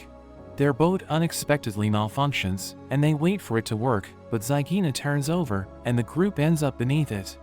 Meanwhile, we see a man resting inside Zygina, as Wongnan's team searches for the flower. Goseng reveals that nobody knows where the flower grows, so they have no leads, but they suddenly see several rings, and a flying pig-like creature appears with the flower on its back. The pig jumps onto the rings and tries to escape, but Wongnan starts chasing it, and Goseng uses her lighthouse to freeze the pig. But when Han tries to catch it, there's a bright light, allowing the pig to escape. Bam and Yiwa manage to reach Zygina's belly, while Horang and Prince have already entered, but they encounter a giant bug, which comes forward to attack them. They're scared at first, but Horang uses his power to attack the bug, and easily defeats it. They think they're safe, but lightning strikes, and another bug appears, but they realize that it's already dead. They see the man who was resting, as Horang realizes he's incredibly powerful, so he tells Prince to run, but Bam also sees the lightning, and he starts running toward them. Wongnan and the rest of the team members chase the pig, which hides in a small hole, so they can't get to it, so Wongnan asks Mising to go inside, and Goseng and Han try to stop her, but she agrees to do it anyway. The man strikes lightning all around, scaring Horang and Prince, and he mentions that they won't survive his attack. But Horang asks him who he is, and he mentions it isn't important. He tells them he's a powerful entity in the tower, who has killed numerous rankers, and he's there to kill everyone who enters. But he admits that he likes them, so he will let them go, but they aren't allowed to tell anyone, and Horang agrees, since he can tell that they're no match for him. Bam suddenly arrives, and Horang tells him they can't pass the test, because they're nothing compared to the man standing before them. Meanwhile, the group waits outside for Mising, but they start to get worried when she doesn't return. So Wongnan and Han go to find the other end of the hole, thinking they might find her there. Goseng stays behind in case she returns, while Han becomes suspicious of Wongnan, thinking he's hiding something after he met with Warun. So he asks Wongnan why he's behaving strangely, and he tells Han about Bam's story. Bam prepares to fight the man, who asks him if he isn't afraid to die, but he mentions that there's something he fears more than death. So the man thinks he's about to have fun, and we learn that he's the monster irregular named Urek Mazino. He tells Bam that Zygina's body is about to flip, and they can't have much of a fight, so he offers to play a game with him. He tells Bam the flower is above him, and as soon as Zygina flips, it will come down, and if Bam can get the flower before him, he can keep it, but if he fails, his life will be taken. They wait for the creature to flip, and Prince shares the location with everyone, telling them to come quickly. Urek mentions that he knows Bam's goal is to take over the tower's throne, but he wants to get out of the tower and doesn't understand why people are so obsessed with climbing it. But Bam explains that he doesn't care about anything, and he will fight anyone who hurts his friends. Zygina's body suddenly flips, and Bam prepares to catch the pig, while his friends arrive, and Wongnan sees him falling down. Urek moves towards Bam, but Prince uses his lighthouse to slow him down, and Horang blasts him with his power. But Urek still dodges, and he grabs onto Horang, saying they're too weak to stop him, and he throws him into a wall. Yiwa is surprised, but she still prepares to attack, while Han and Wangmin attack Urek together, resulting in a massive explosion. But it doesn't affect him, and Bam realizes that his team won't be able to do anything against Urek. So he prepares to attack Urek with everything he has, and Urek decides to fight him head-on, but Mising suddenly gets in the way. Their punches collide, and as the dust settles, we see Bam is badly injured, but he managed to save Mising. Urek is surprised to see that the pig has been born, and he tells Bam's friends that they can take the flour since he doesn't need it. He tells the team to convey his message to Bam when he wakes up that the flour is a reward for his bravery. Urek comes outside, where the supervisor of the test and his men are waiting for him, and he wonders if they sent Bam to fight against him. But the supervisor sends his men to attack him, and Urek defeats them in a single blast. The supervisor is shocked and starts running, but Urek stops him and shows him the pig, saying he's never seen it before. He knows that the flowers are required for the pig's development, but the officials of the tower remove them before they can mature, because they don't want the pigs to grow. He takes the baby and decides to take care of it, knowing it will become a zygaena when it grows up, and he mentions that the flowers will lose their value because they will no longer be rare. The supervisor tries to stop him, but he doesn't listen, and he gives it to his companion, telling him to contact Yuri to tell her he has found it. The man asks him about the injury on his face, and he realizes he got it from Bam, so he thinks they need to keep an eye on him. Meanwhile, Bam keeps bleeding, and he remembers when Jin-sung told him he would train him. He asked Bam what he wanted, so Bam told him that he wanted to be so strong that he wouldn't lose anyone in his life. Mising and the others are shocked when Bam starts to heal himself, but he remains unconscious for the next 2 days. Go-seng and Wangmin are worried about him, while Yiwa has locked herself up in her room because she realized her family is involved in the zygaena scandal. Jin-sung tells Wangmin that he wanted Bam to make friends, but he never imagined his life would be in danger because of them. So he asks Wangmin and the team to leave Bam and join another group. He reveals that Bam always defeats his enemies, no matter how strong they are, which puts their lives in danger, so they should consider if they really want to be with him. Wangmin mentions that they're going to the supermarket, so Jin-sung asks him to get cigarettes. After the team buys the items, Han and Prince start to argue, but Wangmin mentions that he wants to have a serious conversation. He suggests leaving Bam, and Prince becomes angry, wondering why he wants to do it, so he reveals that if they stay, they might face more monsters like Urek. Han mentions that Bam values his teammates because he's saved Mising, so they can't leave him just because he's dangerous, and Hwoarang mentions that the problem isn't Bam, but it's their weak resolve. Yiwa is still sad, and Hwoarang suggests she find a way to fix her family's mistakes instead of hiding in her room. Mising cries over Bam, who's still unconscious, and Go-seng calms her down, but they smell something burning, and they go outside to see Yiwa cooking again. She mentions that she has decided to become a ranker and correct her family's mistakes, and as part of her plan, she will take full responsibility for cooking. Go-seng and Mising are shocked to see the food, while the others return, and they also get scared. Wangmin goes to the roof, giving Jin-sung a lollipop instead of a cigarette, and he mentions that they won't leave Bam. After he leaves, a dark mist appears, and Jin-sung tells Karaka to come out. They go somewhere else to talk, because they think the administrator is watching them. Karaka wonders why they aren't using the weapon they have obtained to kill Zahad, and he suggests killing the people around Bam and forming a new team. Jin-sung reminds him that he already said he would handle Bam, so Karaka questioning him only shows his lack of trust. But Karaka reveals he has heard a rumor among the elders that Jin-sung will make a serious mistake because of his emotions. But he mentions that he abandoned his family to join Fug, so emotions can't control him. He adds that the more friends Bam makes, the more people they can use as hostages against him. Karaka contacts his informant Pokin, telling him to find trustworthy regulars and have them secretly keep an eye on Bam's team, threatening to kill anyone who acts suspicious. Meanwhile, everyone enjoys the food made by Hwoarang, and they send Yiwa to take care of Bam. Wangmin asks Hwoarang to help him meet Bam's friends, and she tells him about the workshops which produce items. She mentions that every floor of the tower has a workshop, and there are 7 main offices. One of them is on the 30th floor, where a workshop battle occurs every 5 years, and the winners will be able to obtain powerful items. The next workshop battle will be in 2 years, so if they can reach the 30th floor by then, they will be able to meet Bam's friends. We see a chatbot named Emily, and everyone in the tower talks to her when they need help. Lero asks her for directions, and she tells him to go to the 77th floor's forest. We also see Emily's chat with Missing and Dorsey, where she asks them questions about love, which makes Missing shy, but Dorsey is frustrated, so she throws her phone away. Meanwhile, Kun's team takes a test, but Ran and Dan don't know where to proceed, so Dan asks Emily for directions. Ran is skeptical, but Dan mentions that she can be helpful during their test. They follow the directions she gave them, but the path ahead is blocked, and she explains that she will do her best to answer their questions, but she can't be held responsible for their actions, saying she's still under development. Bam's team shows up for their next test, and the examiner explains that the team which uses the keys to open the treasure chest will win. Wangnan wonders if Missing is asking for Emily's help again, and she reveals the chatbot is famous, saying everyone on Box is discussing it. He's confused about what Box is, so Han tells him it's where the lighthouse bearers share information. He thinks they can learn new things from Emily, since she's genuinely helpful, but Wangnan mentions that his sixth sense won't allow him to use her. The opposing team suddenly arrives, and Bam's team starts running. Missing goes into the forest, and the opponent attacks her, but she turns out to be just a hologram.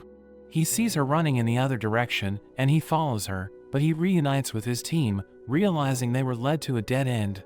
We see Missing and Han on top of a lighthouse, and Go-Sing traps the opponents, as Yua attacks them with a fire blast. They manage to capture the other team, and Han mentions he dealt with their light bearer, but there are still two that are after Wangnan. Missing wonders if their trap failed, but Yua thinks Bam has already left to help Wangnan, so he's going to be fine. Meanwhile in Kun's test, he asks Novik how things are going, and he reveals that he hasn't found the enemy yet. So Kun tells him to enter the enemy encampment and disable their cannons, because if they let the opponent advance, they're going to lose. Novik thinks that to stop the enemy, they need to know where they are, but they don't have the information, since their enemy can dig tunnels underground. Dan is about to be attacked by Rand for leading them in the wrong direction, but Dan tells him they're on the same team, so they shouldn't fight in the middle of a test. But Rand doesn't listen to him, and prepares to attack him, but the opponent suddenly comes out from a tunnel. Dan realizes Emily was right, but Rand thinks it must be a coincidence, and the Mole Man wonders how they knew where he would come out, since the cannon blasts should have made tracking him impossible. Dan thinks they will win easily since he looks weak, but a sword scares him, and he barely dodges it as the mole's companion arrives. Dan wonders which opponent Rand wants, but he says he'll handle them both, telling Dan to escape. The giant starts to attack, and Rand dodges his sword, but the mole tells him it's pointless because he can't escape, but he throws a lightning blast, killing the giant in one hit, shocking the mole because he thought his friend was unstoppable. He admits he was unlucky since Rand found him, but his other teammate will soon reach their battery through the tunnel, and if he deactivates their cannons, they will still win. But Rand thinks Dan is faster, and we see him making it to the enemy battery first, hitting the button that stops their cannons, and Kun's team wins the test. Dan later apologizes to Kun for using a chatbot during the test, but he mentions that Emily is famous because it can answer any question and can also find missing people who were thought to be dead. He explains that everything turned out to be fine in the end, but Kun wonders who would have been responsible if it were wrong, saying they aren't a hopeless team, so they shouldn't rely on it. So Dan accepts his mistake and promises to be more careful next time, and he asks Kun to keep his phone because he might use the chatbot again if he has it with him. Dan meets Rachel outside, and she sympathizes with him, but he thinks it was his fault. She mentions that they won because of him, and she calls him the fastest person in their team, saying she envies his abilities. She wishes he could have been her legs, but he doesn't know what she means, and she tells him to get some rest. Meanwhile, Wangnan runs toward the treasure, but is chased by a regular named Quetro. Wangnan hides, and realizes Quetro might be after the key to the treasure, which he already has, and Quetro threatens to burn everything down if he doesn't come out. He thinks he must reach the treasure before everything is burned, and when Quetro is distracted, he runs toward the treasure, but he ends up losing his key, as it gets taken by another regular named Chang. Quetro gets emotional seeing Wangnan, and reveals that he reminds him of his childhood pet Chirpy, who got burned. Wangnan decides to play along, so he can buy time for Bam to arrive, since he has run out of bombs to attack with. He tries to convince Quetro that Chirpy isn't dead, and that he's Chirpy, He tells Quetro to be a good person, but Quetro reveals that he was the one who burned Chirpy, and he plans to turn Wongnan into a roast as well. He unleashes his fire attack, but Bam blocks it in time, and Quetro runs in, confident that he can win. Bam easily dodges his attacks, and Quetro reveals he has the Shinsu to control 3 fireballs, but we see that Bam can control 5, and he easily defeats him. The rest of the team arrives, and Wongnan praises Bam's strength, but notes they will be even more powerful in the future. Chang admits that they lost, but he thinks they had a chance if everyone hadn't arrived. Wongnan wonders if they really thought they could defeat Bam, so Chang offers to fight him to see who's stronger. But Bam doesn't want to waste his time, so Chang mocks him, saying they only fight against the weak. Wongnan becomes angry at their audacity, and while they leave, Han tells Wongnan to stay calm, since they have the key to open the treasure box and win the test. They find food inside the box, and Wongnan wishes it was something more impressive. They start eating, but he's still angry and restless, thinking they will meet the other team again on a higher floor. Han suggests they need to slow down, as everyone's getting tired from climbing the tower without breaks, but Wongnan thinks they should rest after reaching the 30th floor, so they can make it for the workshop battle, which is in 2 months. Meanwhile, Rachel thanks Kun for everything, and he tells her to rest, but after he leaves, he sees a message from Emily on Dan's phone, so he tries asking about Bam, and she reveals he's still alive. Kun continues to talk to Emily, wondering who told her that Bam is still alive, but she refuses to say anything. Apple reminds him that he ordered her to find the devil of the right arm, saying she was able to find a picture of him on the 28th floor, so Kun decides to capture him. We return to Bam's group, as they realize that the devil of the right arm looks like Horang, and he sees the picture, recognizing the man as Kasano. He reveals that he and Kasano were abandoned by their parents in the middle area, and they were sold as workshop test subjects. Wongnan can't believe the workshops use living humans as test subjects, so Horang explains that they're willing to do anything to create weapons, saying they've sacrificed countless lives to achieve their goal. In a flashback, we see Horang as he gets released from a stasis chamber, and he meets Kasano. They're raised like brothers, and a woman named Sophia takes care of them, and she decides to name them, because she doesn't want to treat them as test subjects. But one day, Horang and Kasano are taken to a room, where they meet the head researcher named Maddox, and he tells them they're lucky, because they have earned the right to become living ignition weapons. He explains that ignition weapons have assimilated the Shinsu of a soul, and they're considered extremely powerful, but they're limited because they're just weapons. So he came up with the idea to assimilate them with living humans, and he tells Horang and Kasano that each of them will be implanted with half of an ignition weapon. He begins his experiment, causing them to suffer, as they repeatedly lose and regain consciousness. But the experiment was successful, and they gained incredible powers, but Sophia stopped seeing them, so Horang wonders what happened to her. After some time, Horang is sent to the tower, realizing it's beautiful, and he gains the desire to keep on living. Back in the present, Horang explains that he became a regular, and he was able to climb the tower because of his powers, as people started calling him the devil of the right arm. But he started to feel guilty, because he was trying to reach the top using the power he gained through the sacrifices of others, so he decided to stop climbing after he reached the 20th floor. But he heard a rumor that someone who looks like him appeared on the 20th floor, and we learn that Kasano calls himself the devil of the right arm, but he actually fights using his left side. Horang thinks Kasano is looking for him, so he wants to meet him, and everyone decides to help him, saying they can all look for Kasano together. After that, everyone starts talking about Horang, realizing he really wants to meet Kasano because he grew up with him. Yu arrives with fried rice balls, and everyone realizes that it looks terrible, but Bam decides to taste it, realizing there's a black takoyaki inside it. Everyone starts eating it, and he suddenly smiles, telling them he needs to get some fresh air. Bam meets Horang outside, telling him he should go to sleep, but he asks Bam about the monster that appeared when they first fought, asking him if he's also a living ignition weapon. But he refuses to say anything, so Horang decides to fight him, telling him to use his powers to defend himself, but he mentions that he can't. Horang starts attacking him, trying to force him to activate his powers, as he mentions that he wants to learn the truth about the children who were sacrificed. But Bam doesn't fight back, saying he doesn't know how he acquired his powers, but he mentions that when he joined Fug, he met Jinsung, who promised to grant him incredible power. He saw a red light on the testing floor, which caused him to lose consciousness, and when he woke up, he felt a strange power inside him. But he explains that he isn't sure if it's connected to the experiments performed on Hwoarang, saying their story is similar, because he didn't choose the power that was given to him. Hwoarang stops attacking, realizing that Bam won't sacrifice people to acquire power, and he prepares to leave, as he tells Bam to forget their conversation. He asks Hwoarang if he's going to leave the group, so he explains that he needs to find Kasano, saying he doesn't want to get everyone involved, because he could be walking into a trap. He mentions that everyone in the tower treated him like a monster, but he's glad that he met the people in their group, saying they're like his family, but he decides to leave.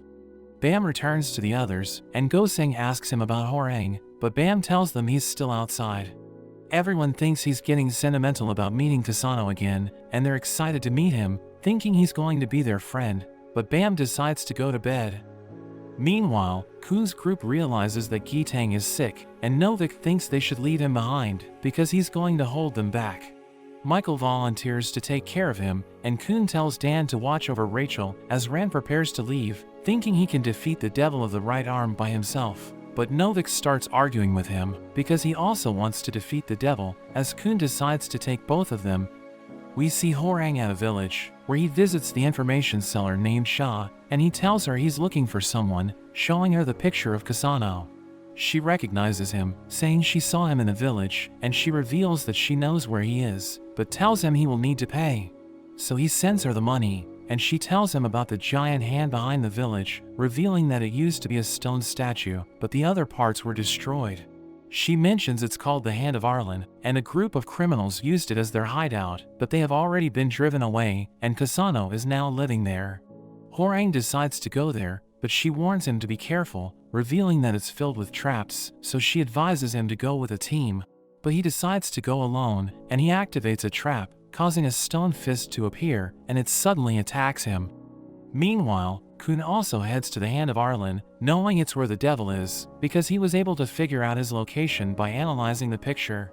He thinks the photo was spread across box, because the devil wants people to find him, and Kun knows there are traps everywhere, so he tells his companions to remove them.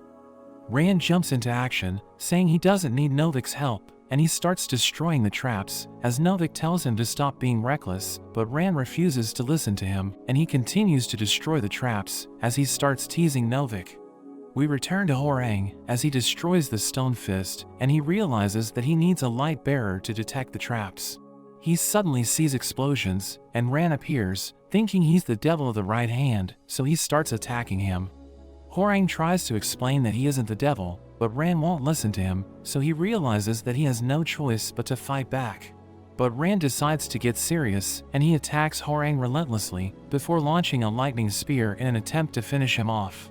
Hwoarang struggles to defend against it, but he manages to survive, and Rand realizes that he improved his resistance by changing his wing, but Novik joins the fight, telling him their goal is to capture him. Meanwhile, Miseng is worried about Hwoarang, because he hasn't returned yet, but Bam tells her not to worry, telling her to go to sleep. He heads to a ship, as he thinks about leaving while everyone's sleeping, but Wongan and Han stop him, asking him about Hwoarang. So Bam tells them he left alone, and Han thinks they can't stop him, because he has already made up his mind. So Han suggests letting him go, but Bam mentions that Hwoarang sees them like his family, saying he wanted to stay with them, but he decided to leave because he didn't want them to get involved.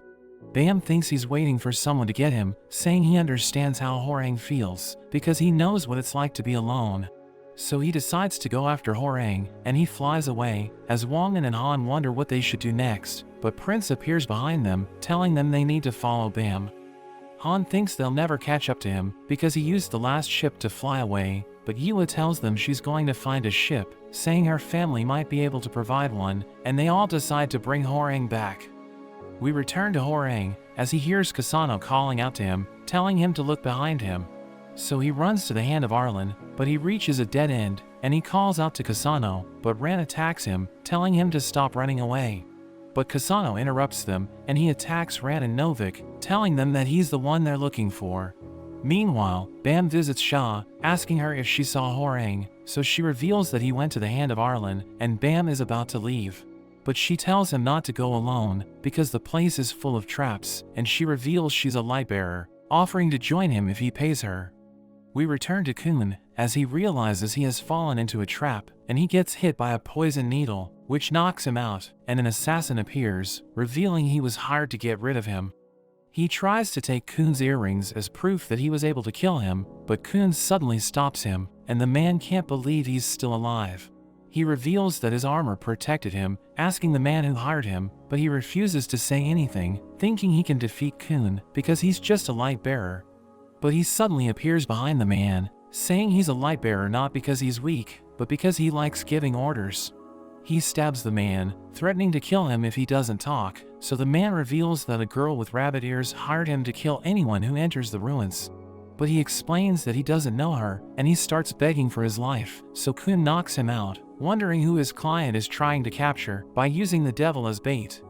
Hwoarang wonders why Kasano invited him, but he doesn't say anything, and Novik and Rand decide to take him on. Novik pushes him back with a Shinsu blast, and Rand stabs him with his lightning blade. We see Bam with Shaw as they realize there's a battle inside the hand, so Bam rushes to get there as Shaw warns him that he might trigger the traps. But he doesn't listen, so she intentionally triggers a trap, causing a stone fist to appear. But he easily destroys it, and she tells him to slow down, but he grabs onto her, running towards the hand, but we see that she's the one with the rabbit ears. Kun realizes that his companions are fighting the devil, so he thinks it's a good chance to see how far they've come. We return to Hwoarang as he tries to save Kasano, who has been buried under rubble, but he can't find him, and Rand thinks Kasano is already dead. So Hwoarang becomes angry, and he unleashes his powers, as Novik and Rand realize he's using his right arm, so they think he's the devil they're looking for. He charges in, as Novik uses a barrier to defend himself, but Hwoarang smashes through it, and Novik struggles to keep up with him. But he grabs onto Hwoarang, and he throws him away, as Rand launches his spear at him, but Hwoarang manages to dodge it. Kun continues to watch them, but his lighthouse suddenly gets hacked, and he sees Apple's name, so he becomes confused, wondering what's happening. Novik loses his footing, and Hwoarang is about to finish him off, but he suddenly stops attacking, as Kasano punches a hole through his chest. He falls to the ground, and Bam arrives with Shaw, who mentions that Hwoarang was killed by Novik and Rand. So Bam becomes angry, and he starts blasting them as they realize that he's a wave controller. Novik notes that he can control 3 Shinsu at once, so he realizes that Bam is extremely powerful. They know that Shaw is a light bearer, and Rand thinks she's an easier target, so they decide to take her out first. But when they try to attack her, Bam controls 5 Shinsu orbs at once, and he blows them away. Novik can't believe how powerful he is, and Rand mentions he has enough energy for one more attack. So Novik decides to make an opening for him. He charges at Bam, dodging his attacks, and he blows him away, telling Rand to finish him off, so he launches his lightning spear. But a barrier protects Bam, and he attacks them with his Shinsu, causing a massive explosion. As the dust clears, they realize they're no match for Bam, and he asks them why they killed Hwoarang. But they explain that they didn't kill him, telling Bam that he was attacked by the other devil of the right arm. Kun suddenly arrives, and he sees Shaw's rabbit ears, realizing she's the person who hired the assassin. He sees Rand and Novik, and he rushes to them, but Shaw tells him to stop, threatening to kill everyone if he doesn't cooperate. She reveals that she put explosives inside the hand, and Bam becomes confused, but he reads a message on her lighthouse, which tells him everyone will die if he doesn't do as they say. The message also calls him a Slayer candidate, so he realizes Fug is involved. Kasano gets back up, and he carries Hwoarang, as a message tells Bam that they will save him if he joins them. Shaw tells everyone that he's going to become a Fug Slayer, and Kun doesn't recognize him since he looks different. Shaw reveals she was told that their future god would appear, and they must help him climb the tower. So she decided to help destroy the regulars who might oppose Fug in the future, and she mentions that Kun stands out the most, so they sent spies to lure him into their trap. He realizes that Apple and Michael are the spies, realizing they were planning to kill him from the beginning. Bam realizes that he needs to cooperate, or his friends are going to die, so he tells Kun that he was the one who set up the trap, saying he wanted to kill him, but he changed his mind, because he realized that Kun is too dumb to even bother with killing. Bam tells him to leave, but he knows Bam is acting, realizing he's trying to help him escape, wondering what he wants, but Bam just walks away. Rand suddenly shocks Shaw, and Novik rushes to get the detonator, but Bam stops him, and Kun recognizes his ability. He decides to go with Shaw, but he warns her that he'll kill her if she continues to toy with the lives of his friends. She hits the detonator, and the building starts collapsing, as she calls it the birth of a new Slayer. Bam tells Kun to escape, so he runs away, but he realizes the Slayer candidate is just like Bam. The hand of Arlen explodes, and we see Apple observing the event as Michael gives Gitang medicine, telling him it will make him better. But Dan knows that it's actually poison, telling them they won't get away with it. Apple reveals that Fug hired them to kill Kun, and she used the devil of the right arm as bait so that he would fall for Fug's trap. They think he's an idiot for trusting them, and Apple mentions that Dan is useless, so Michael prepares to kill him. But Rachel stops him, begging him to spare Dan's life, and she mentions that he was never loyal to Kun, so she thinks he can still be useful. But he knows that she's just pretending to be a good person, saying he can't believe she betrayed Kun. But she tells him he knows nothing, and he realizes that Rachel was the one who told Fug to kill Kun. He refuses to join her, reminding her how she also betrayed Bam, but she starts stabbing him, and she mentions she did nothing wrong. Bam's team arrives at the hand, but they realize it's been destroyed. The incident is covered in the news, and we see Anik and the others watching, as the reporter mentions that Kun has gone missing, so Lee Su becomes worried. The reporter adds that the Fug Slayer candidate's emblem was left on the scene, and there's a message which mentions that a new Slayer is about to be born. We see Rak resting, when Pericule approaches him, telling him that Kun has died, but he thinks it's a lie, so Pericule tells him to check the news, but he still thinks it isn't true. Novik regains consciousness, as he realizes that he's on a floating ship, and Shaw mentions that she wasn't expecting to see him there. He wonders what their goal is, so she explains that they want publicity, saying they want everyone to fear Bam, by making them think he destroyed the hand of Arlen to kill Kun. But she mentions that it's just the beginning, as she reveals that they're planning to make the ultimate team and destroy everyone in the workshop battle so that the people will think they're the strongest. But Rand tells them they won't make it to the event because he will kill them now, and he charges in as Kasano prepares to take him on, but Bam interferes, blowing them both away. Bam messages Shaw through her lighthouse, telling her he doesn't want to fight Kun's teammates, but she wonders why he isn't speaking normally, thinking he must have lost his pocket.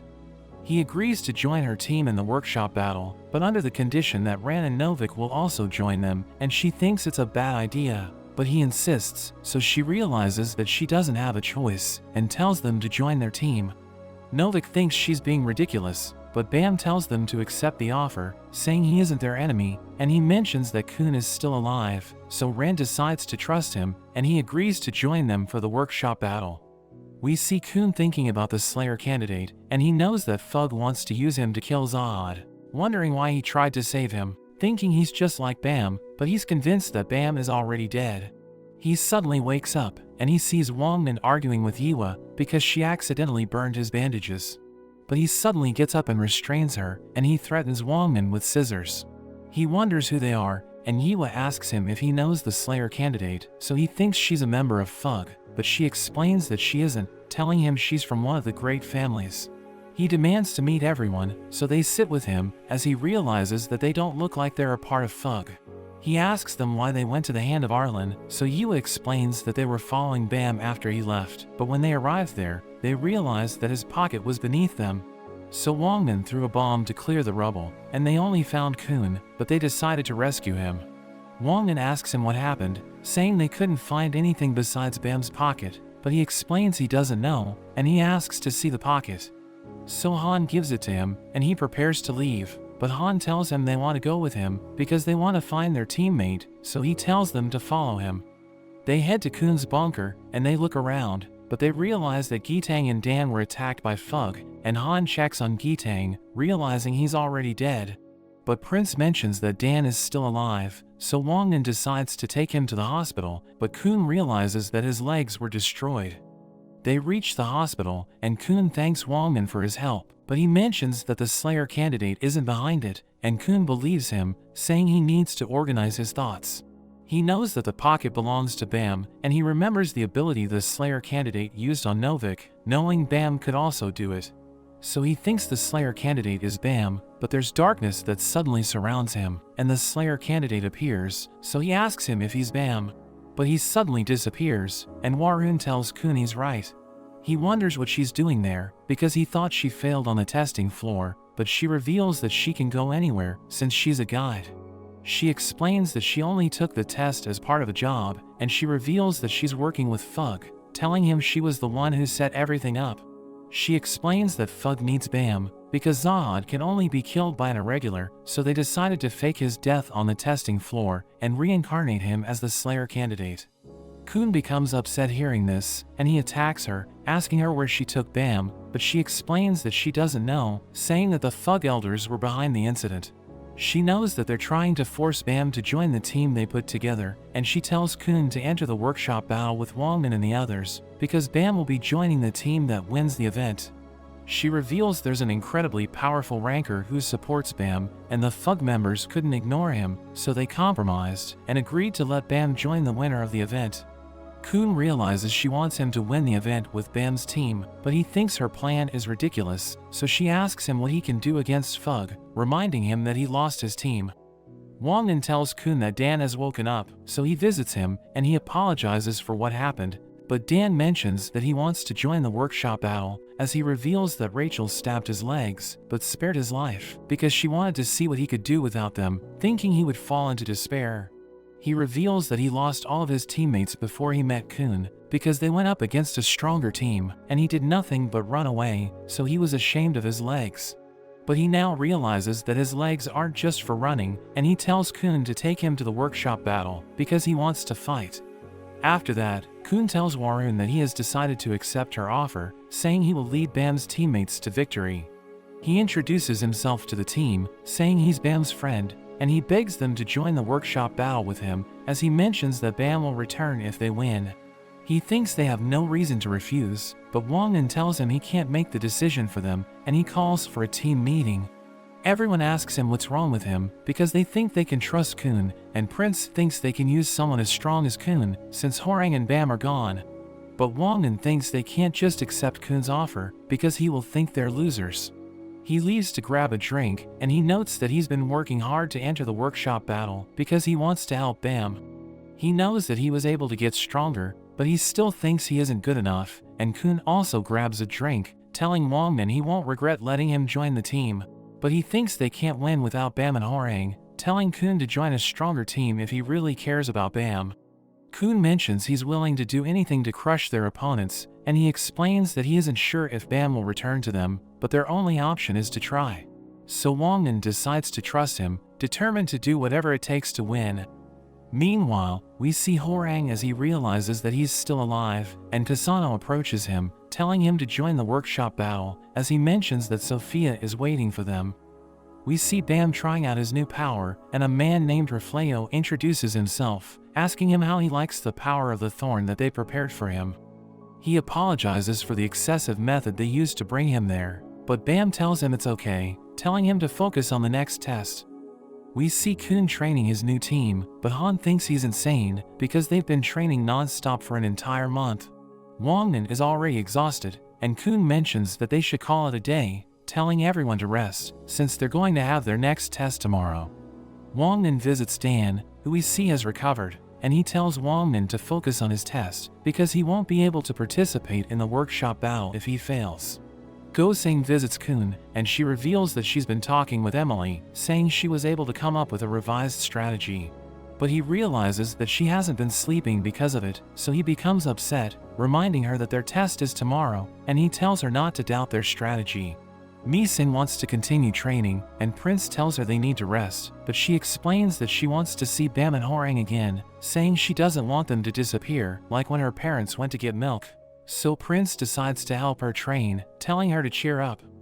We see Iwa practicing using her flames, but she keeps missing her target, so she becomes frustrated, thinking she will hurt her teammates if she doesn't improve her aim. So she decides to keep practicing, and we see Han as he tries to go to sleep, but he can't, because he hears everyone's still training. The next day, Kun realizes they all didn't sleep, so he becomes annoyed, but he tells them it's time for them to go, saying they can rest on the ship. After the others leave, Kun talks to Dan, thinking the others are idiots because they're useless if they can't take care of themselves. He starts to dislike them, but Dan tells him to calm down, and he mentions that the results of their test should be released soon. He leaves to get coffee, as he notes that Kun is used to working with skilled teammates, so he doesn't understand that it's normal to be anxious before a test. We see Novik and Ran observing their new team, realizing they're all excellent fighters, and we also see Lisa's team getting ready for the workshop battle, as he mentions they're going to crush the Slayer candidate. Rak also decides to join the event, and Pericule decides to follow him. After some time, Kun receives a notification, and he learns that the others managed to pass the test.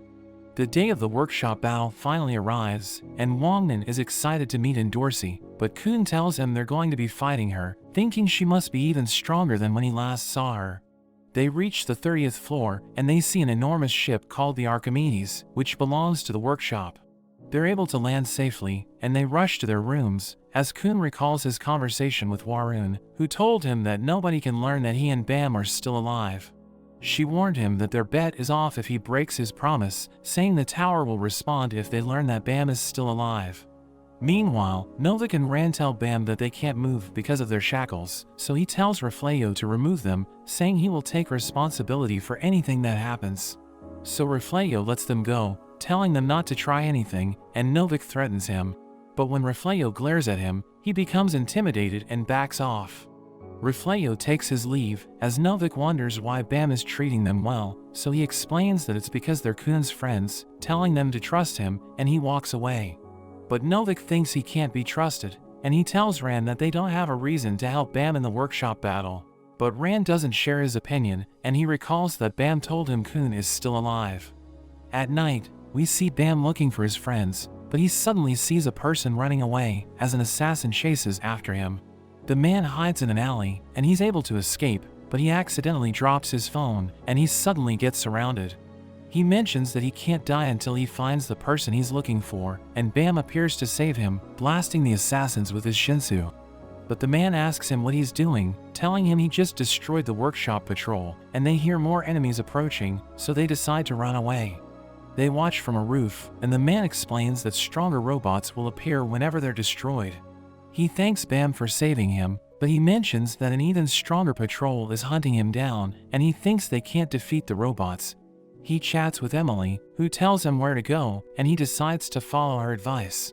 He heads to the sewers with Bam, who sees a strange device, so the man tells him it's for jamming, to help them hide from the robots. Bam thinks they should just fight, but the man tells him they don't stand a chance against the new robots, so he helps the man set up his traps, as he thanks Emily for helping them. We cut to Dorsey, as she gets interviewed for the workshop battle, and we learn that everyone's expecting her to win since she's a princess. The interviewer asks her if there's someone she wants to fight, so she reveals that she wants to defeat the new Slayer candidate, telling everyone not to worry, because he's no match for her. We see Wangnan and Dan cheering for her, and they realize that they get along, so they decide to hang out, as Kun wonders why everyone loves Dorsey. Lisu also gets interviewed, and he mentions that there's nothing special about the Slayer candidate, but Kun notes that he's a terrible liar. The broadcast is suddenly interrupted, and a voice welcomes the participants of the workshop battle, introducing himself as Io, one of the hosts running the event. He thinks everyone's getting bored, because they're just waiting for the event to begin, so he decides to host a game, which will determine who will board the Archimedes. He gives everyone a revolver, as he mentions that the game is called One Shot, One Opportunity. He explains that there are 248 boarding passes, and a player can reach the Archimedes by defeating a regular using the revolver. But each person only gets one bullet, so the player will be eliminated if he misses. He adds that the players can also steal guns from their opponents, and the revolver can be loaded with 6 bullets. The selection lever will be activated after the first shot, allowing the players to switch between dark and light mode, and getting hit by a light shot will transport a player to the Archimedes.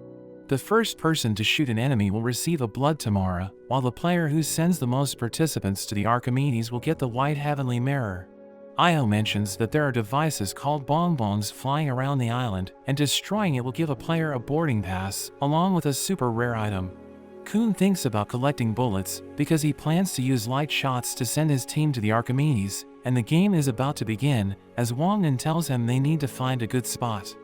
but Kun threatens to shoot him because he wants to get the blood tomorrow. So Wongmin screams as the game begins, and the other regulars hear him, so they start looking for him, but Kun knocks them out and steals their bullets. He thanks Wongmin for screaming, revealing it was part of his plan.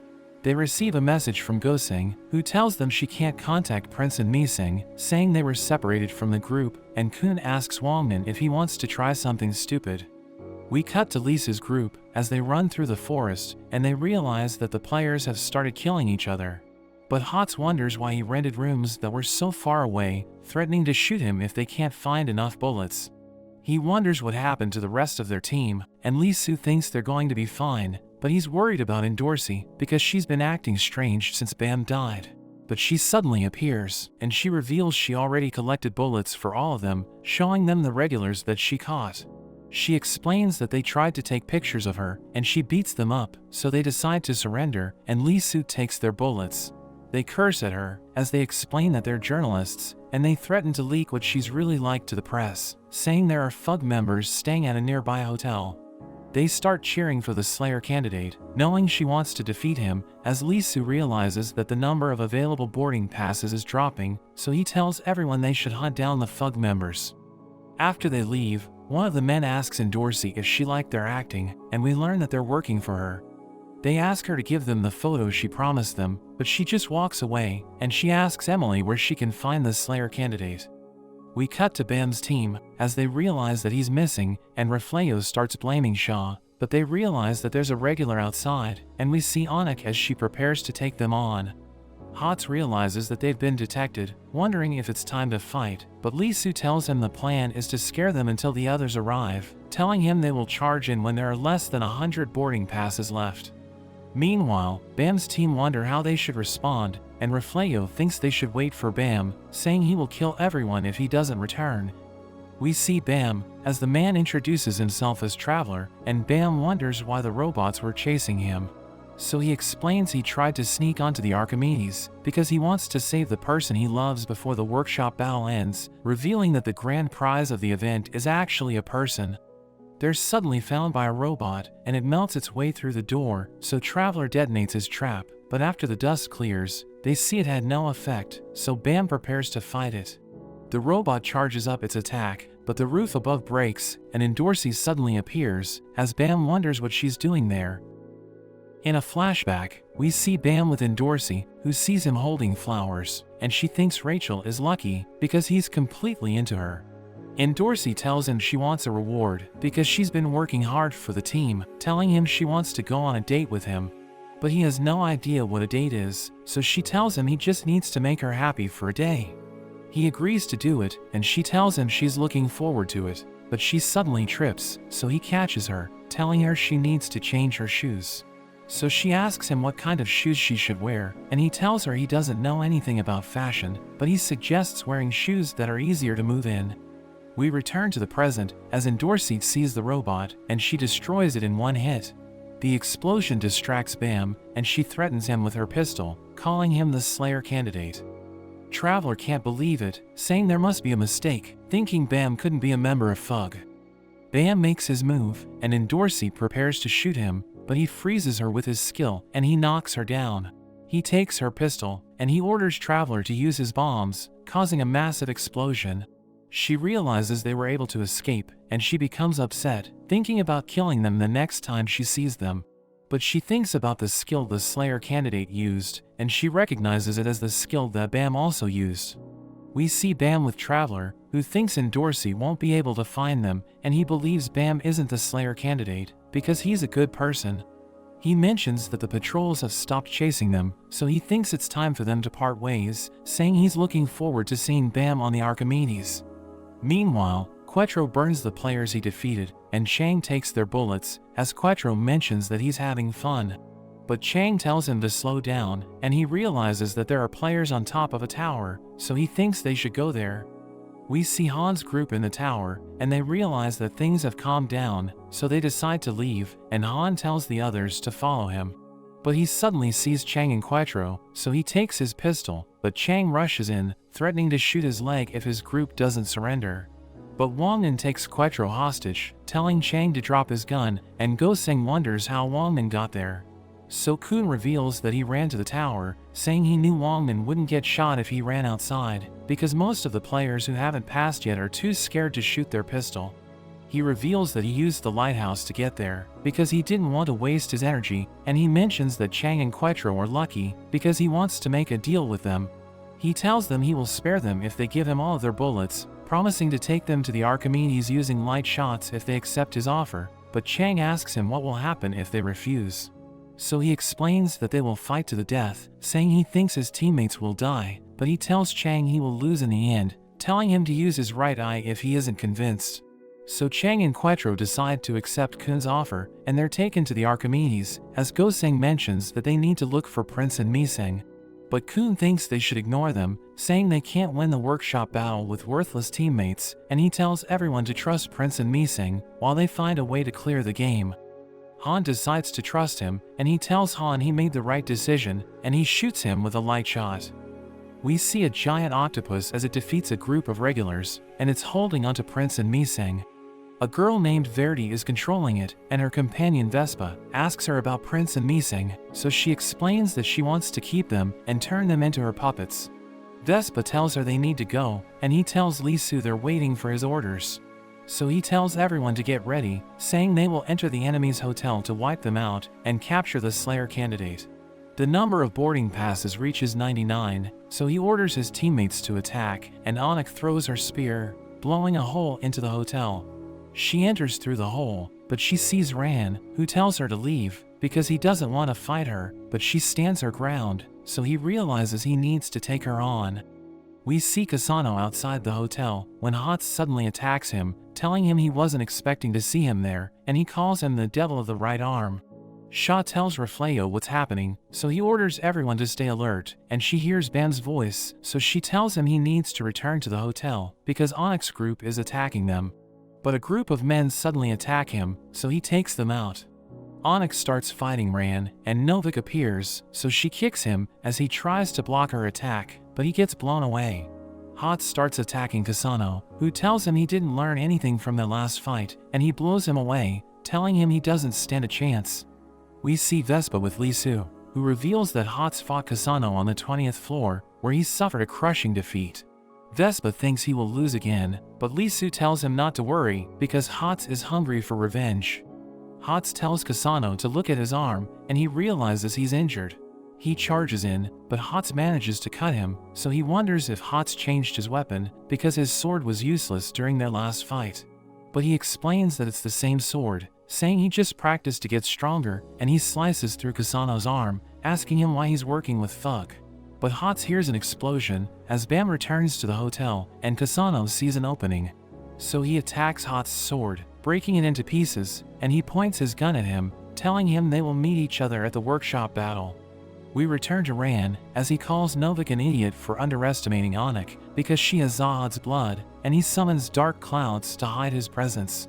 She throws her spear, but he appears behind her, trying to kick her, so she blocks his attack, and he suddenly disappears. But she realizes that her spear has blood on it, so she thinks she was able to hit him, but she wonders why he isn't slowing down. She uses her skill to clear the clouds, but there's one that remains, so she thinks it's where he's hiding, so she throws her spear at it. But he suddenly appears with his pistol, and he's about to shoot her, but she jumps behind him, and the battle reaches its climax, but Bam tells them to stop. We cut to Verdi, as she looks after Prince and Miseng, realizing they look cute together. Wongnan sees them, and he wonders what's going on, but Kun tells him to take care of everything, because he got them into this mess.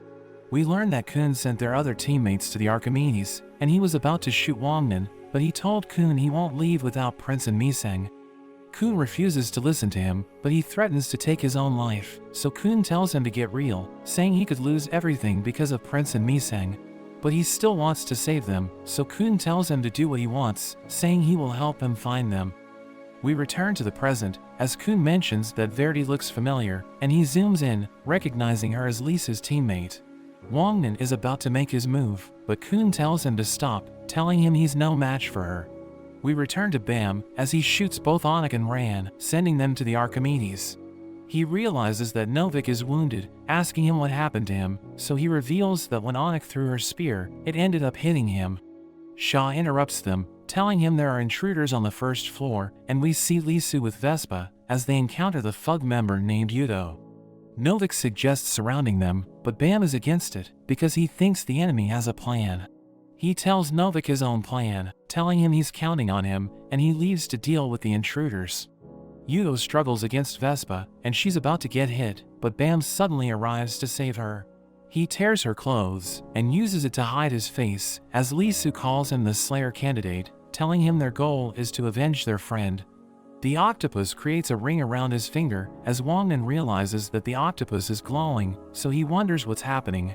Kun tells him to do something, telling him to use his bombs against it, but he stops as he sees Hwoarang. Lee-soo explains that Bam's ring nullifies his Shinsu by absorbing it and sending it to the giant octopus. He adds that it's impossible to remove the ring, and he mentions that even though Bam is an excellent wave controller, he lacks in physical abilities, so it will be easy to defeat him without his Shinsu. A brute named Amigo appears, and he starts attacking Bam as Vespa prepares to stab him from behind, but Yudo interferes, so he blasts her with his skill. Bam dodges Amigo's attacks, and he manages to land a hit, but Amigo endures his blow and throws him to the ground. Vespa is about to stab him, but Yudo uses her body to protect him, and Vespa explains that his needle has a fast-acting poison, saying she will die unless Bam gives her honey. He thinks she's doomed, and Amigo charges in, but Bam tells them to stop hurting his friends, and he awakens his new power. He punches Amigo, knocking him out, and Lee-soo can't believe it.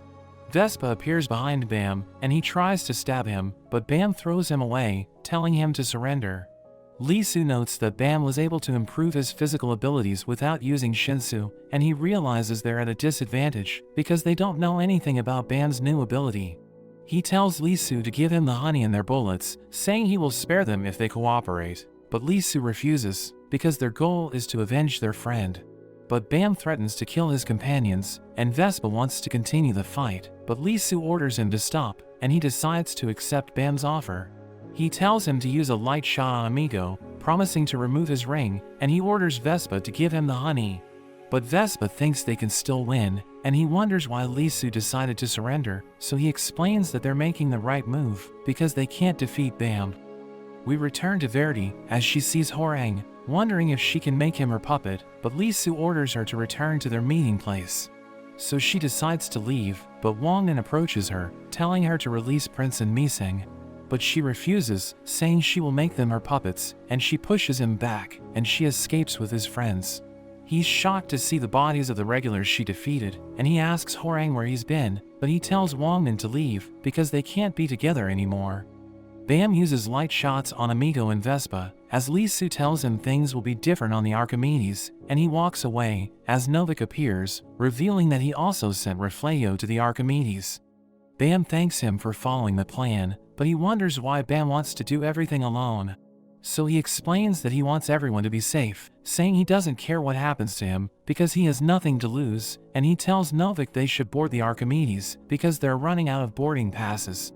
Verdi asks Lee-soo why he decided to retreat, so he explains that it's complicated, but he notes that he made the right decision, because he underestimated Bam, realizing he can defeat them even without his Shinsu.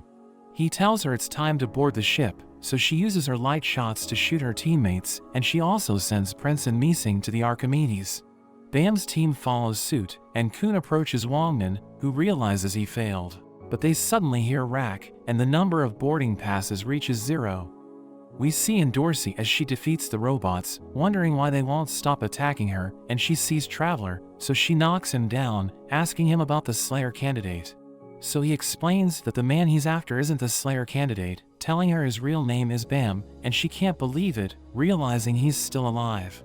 We see the event hosts Io and Funk, as they talk to a high ranker named Madarako, who reveals that they have earned 1 billion points from the workshop battle. He mentions that even though it's just the 30th floor, everyone is interested in the event because of the Slayer candidate and Princess Endorsi. He adds that the strongest A-rank regular has joined the event, and the spectators can influence the results by betting on the games, so they will earn a fortune during tomorrow's tournament. Io and Funk are worried that their superiors might find out, but he tells them not to worry, because no one will complain as long as they finish their research, and he promises to make the event successful. But as he leaves, Funk wonders if they can trust him because he finds him suspicious. But Io tells Funk not to worry, saying they just need to use his money to complete their research, and he mentions that it's all over once Emily is complete.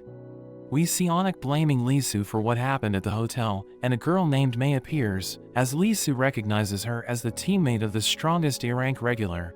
She mentions that Endorsi received a special boarding pass for catching a stowaway, and they watch her interview, as she explains that there were no tickets left when she caught him. But she saw a bonbon, and when she destroyed it, she was teleported to the Archimedes. She sees Bam, and the interviewer asks her if she thinks she can defeat him, but she refuses to answer his question. She recalls how she sold Traveler to get the special boarding pass, but he begged her to help him save Emily, saying she will die without him. The guards tell him she can't die, because she's just an app, but he's convinced that she's a real person, saying she gave him a reason to live, so he owes her his life. We see Rak with Kun, who asks him what he knows about the situation. So he explains that Warun told him everything, saying he knows that Bam is still alive, and he asks Kun why he isn't doing anything to save him. Wangnan tells his teammates about Rak, saying he must be Kun's friend, and we see Chang and Quetro in their room, revealing that they were assigned there, so they don't have a choice. But Chang tells the others not to worry, saying they won't do anything to harm them. Kun suddenly appears, and Rak tells him they need to save Bam. But he explains that they can't do it, because Fug won't let the Slayer candidate go, and he mentions that Zahad can't find out Bam is still alive. But Rak punches him, telling him he can't do anything because he's indecisive. He walks away, and he spends time alone, as Wangnan joins him, giving him the food Goseng made for them. He starts eating it, as Wangnan tells him he always hides his feelings, telling him he shoulders everything alone, even though it's overwhelming. Kun mentions it's a habit from his childhood, saying he gets anxious when he feels close to people, so he always hides his emotions instead of showing it. Wangnan tells him it's time to share it with others, and Rak appears, giving him a chocolate, so Kun wonders if he's trying to make amends. He explains that he wants to climb the tower with him and Bam again, but he thinks it's impossible, since Kun doesn't want to save Bam. He starts to walk away, but Kun tells him he will destroy Fud in the event, so that he can take the grand prize and go home with Bam. Rak is happy hearing this, and Kun mentions he will do whatever it takes. We see Hots walking around a facility when he sees Horang and Tasano, and he decides to follow them as he wonders what they're doing there. They enter a room where they see Sophia, and Horang recalls how she used to take care of him, so he hugs her as she mentions that she's glad to see him again. A man named Beta sees Hots, asking him what he's doing there, so Hots prepares to fight, but he realizes he doesn't have his sword. Kasano also sees him, so he throws him into a room, telling him to stay there until the end of the workshop battle. Sophia is about to introduce Beta to the others, but he tells her he isn't interested in defective products. So she apologizes for his behavior, telling them he's incredibly shy, and she mentions that he's their brother. She shows them the research she's working on, telling them its name is Emily, and she mentions that it will become an incredible weapon when it wakes up. The workshop battle is about to begin, and Bam walks around the arena as a boy approaches him, telling him to destroy the 10 families because they ruined his life. Shaw visits Bam in his room, and he asks her if she joined Fug because she also hates the 10 great families. But she explains that she joined for her own benefit, wondering why he asked her that question, but he just tells her he's glad she's okay. As she leaves, Novik asks her if she was torturing Bam again, telling her to leave him alone because he's nothing like the others. Novik explains that he's special because he doesn't use other people to achieve his goal, so Novik thinks he has friends who will follow him wherever he goes. Io and Funk announce the beginning of the workshop battle, and they reveal that the first game is called Flag. They explain that the players must put their flags in one of the 3 holes to advance, but if they let go of their flags, or drop it outside the arena, they will be disqualified. Io and Funk add that even if there are less than 3 players remaining, the game will continue until they insert their flags. Funk mentions that the team leaders will participate as gamblers, and the 6 leaders with the most points will take part in the final tournament. He shows everyone the participants in the first group, and he mentions that Han, Wangnan, Prince and Mising are included. The team leaders gather in one room, where they place their bets, and the game begins, as Wangnan and Han look for Prince and Mising. They see Prince in terrible condition, but he tells them to run for their lives, and he gets scared when Missing appears, as everyone realizes she has lost her mind. We see Prince and Missing as they wake up in a room, and Verdi tells them they're on the Archimedes, asking them if they will become her dolls. She mentions that they will become stronger if they accept her offer, and she tells them to wear her flowers, ordering them to shout "Long live Verdi" 3 times while they're wearing it. But Prince doesn't believe her, and he throws her flowers away. After she leaves, he tells Missing not to worry, because he will protect her during the event, but she wears the flowers, and she agrees to become a puppet. We return to the present, as 2 regulars see Missing, thinking she's an easy target, so they charge in, but she easily blows them away, and everyone can't believe how powerful she is. Wangnan asks Prince what happened to her, so he explains that Verdi's flowers made her lose her mind, and she eliminates the other competitors. Wangnan and his friends realize they're her next target, and she starts attacking them, as he wonders if they can take her flowers to stop her rampage, and Prince thinks it's possible. So Han decides to go for it, but Prince warns him that she could kill them with a single hit.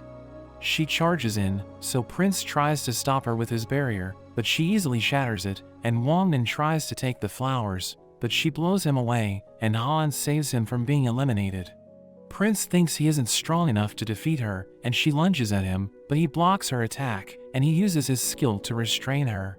He tells her not to blame herself for Bam and Hwoarang's disappearance, telling her they didn't leave because she's weak, and he realizes that she still can't forget how her parents abandoned her. She manages to break free, but she suddenly stops attacking him, and Han removes the flowers, causing her to return to normal. She tells Prince not to leave her, and she promises to get stronger, but he tells her he isn't going anywhere, saying he will be there to take care of her. Prince and his friends insert their flags, allowing them to win the first match, and the hosts mention that for the rest of the game, there will be 5 groups competing at the same time. After that, Missing's teammates wonder if she's okay, and Verdi joins them, telling Prince she was moved when he risked his life to save Missing.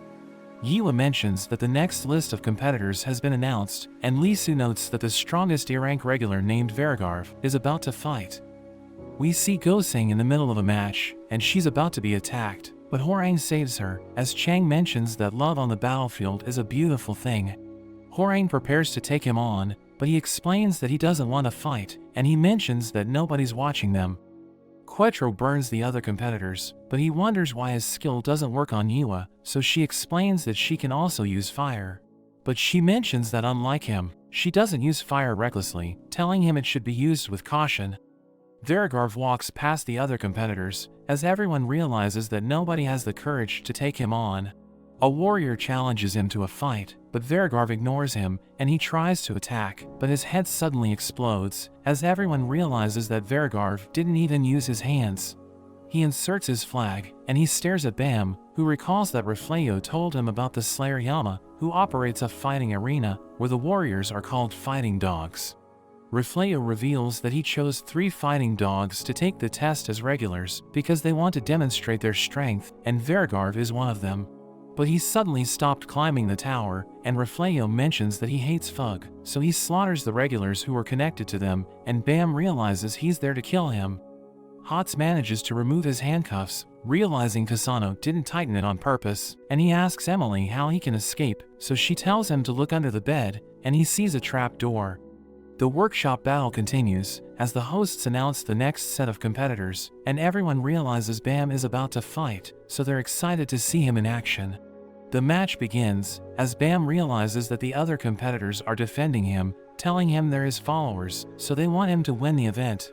But Chang knows that they're just pretending to be Bam's allies, because it gives them the advantage in battle. They defeat the other competitors, but Bam asks them what they're doing, saying he doesn't need help. He eliminates them in an instant, saying he isn't a god who will grant their wishes, and he inserts his flag, allowing him to move on to the next round. Anik talks to Endorsi, telling her she was able to get a good look at the Slayer candidate, and she mentions that he resembles Bam. Endorsi decides to look into him, but she realizes that his data has been deleted, so nobody knows anything about his past. She wants to confirm his identity, but he's always surrounded by his teammates, and she thinks about talking to him after the battles. Shaw tells Bam not to tell anyone that he doesn't grant wishes, because nobody will worship him, and Novik thinks about the Slayer candidate, realizing the other competitors are connected to him.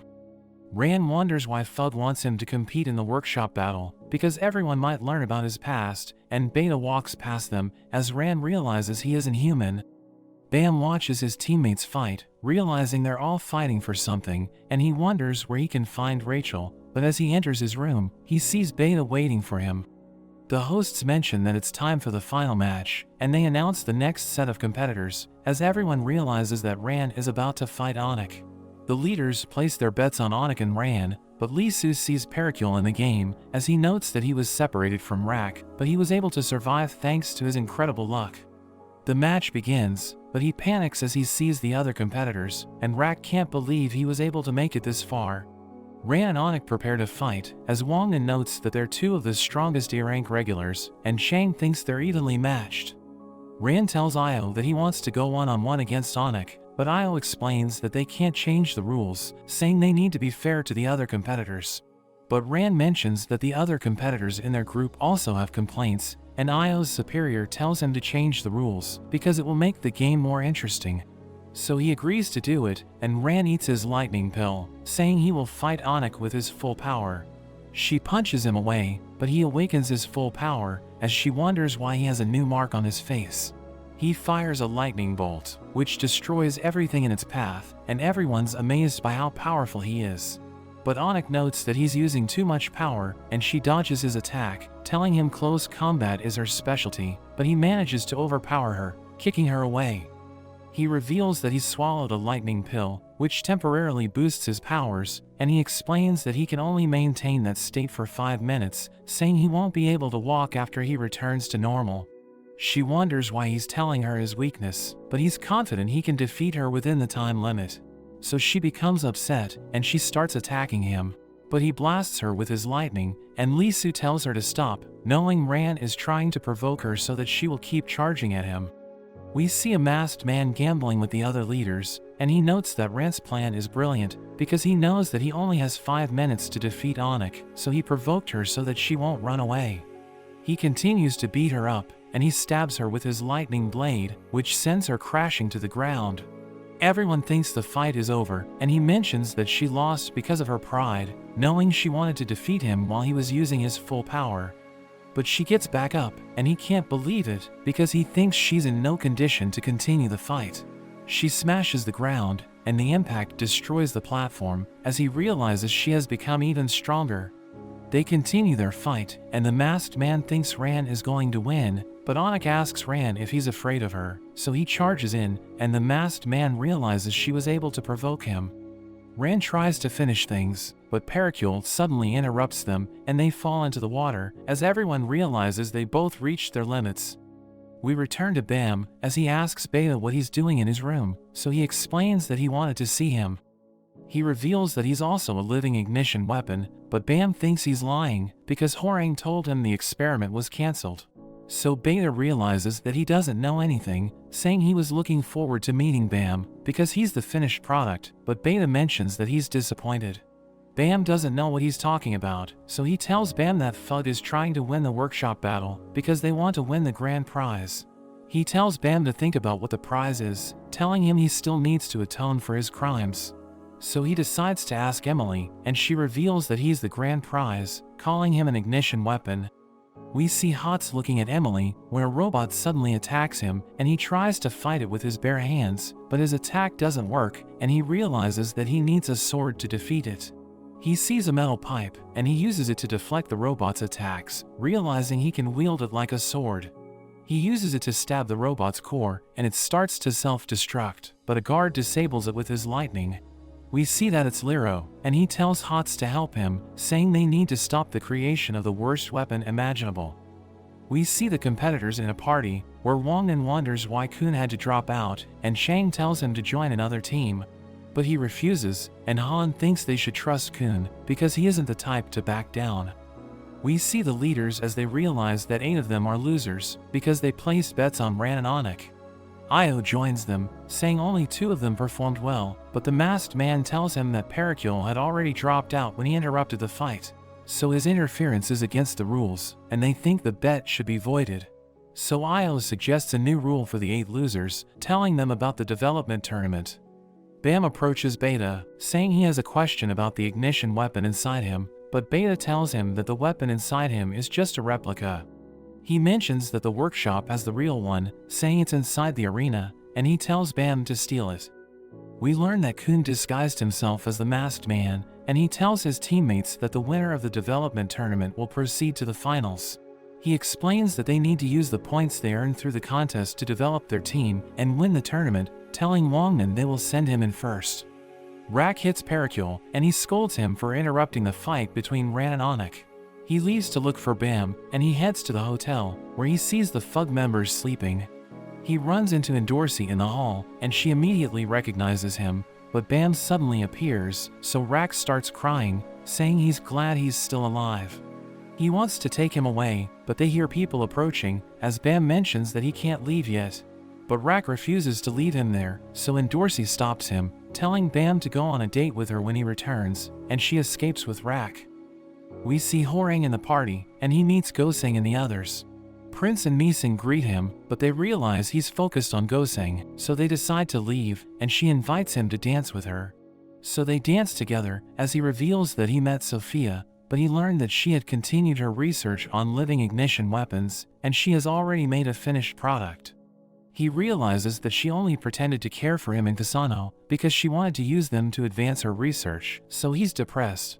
But Goseng holds his hand, and he sees Prince and Mising watching them, realizing he has already found the people who will save him, so he tells her he wants to rejoin their group after the tournament.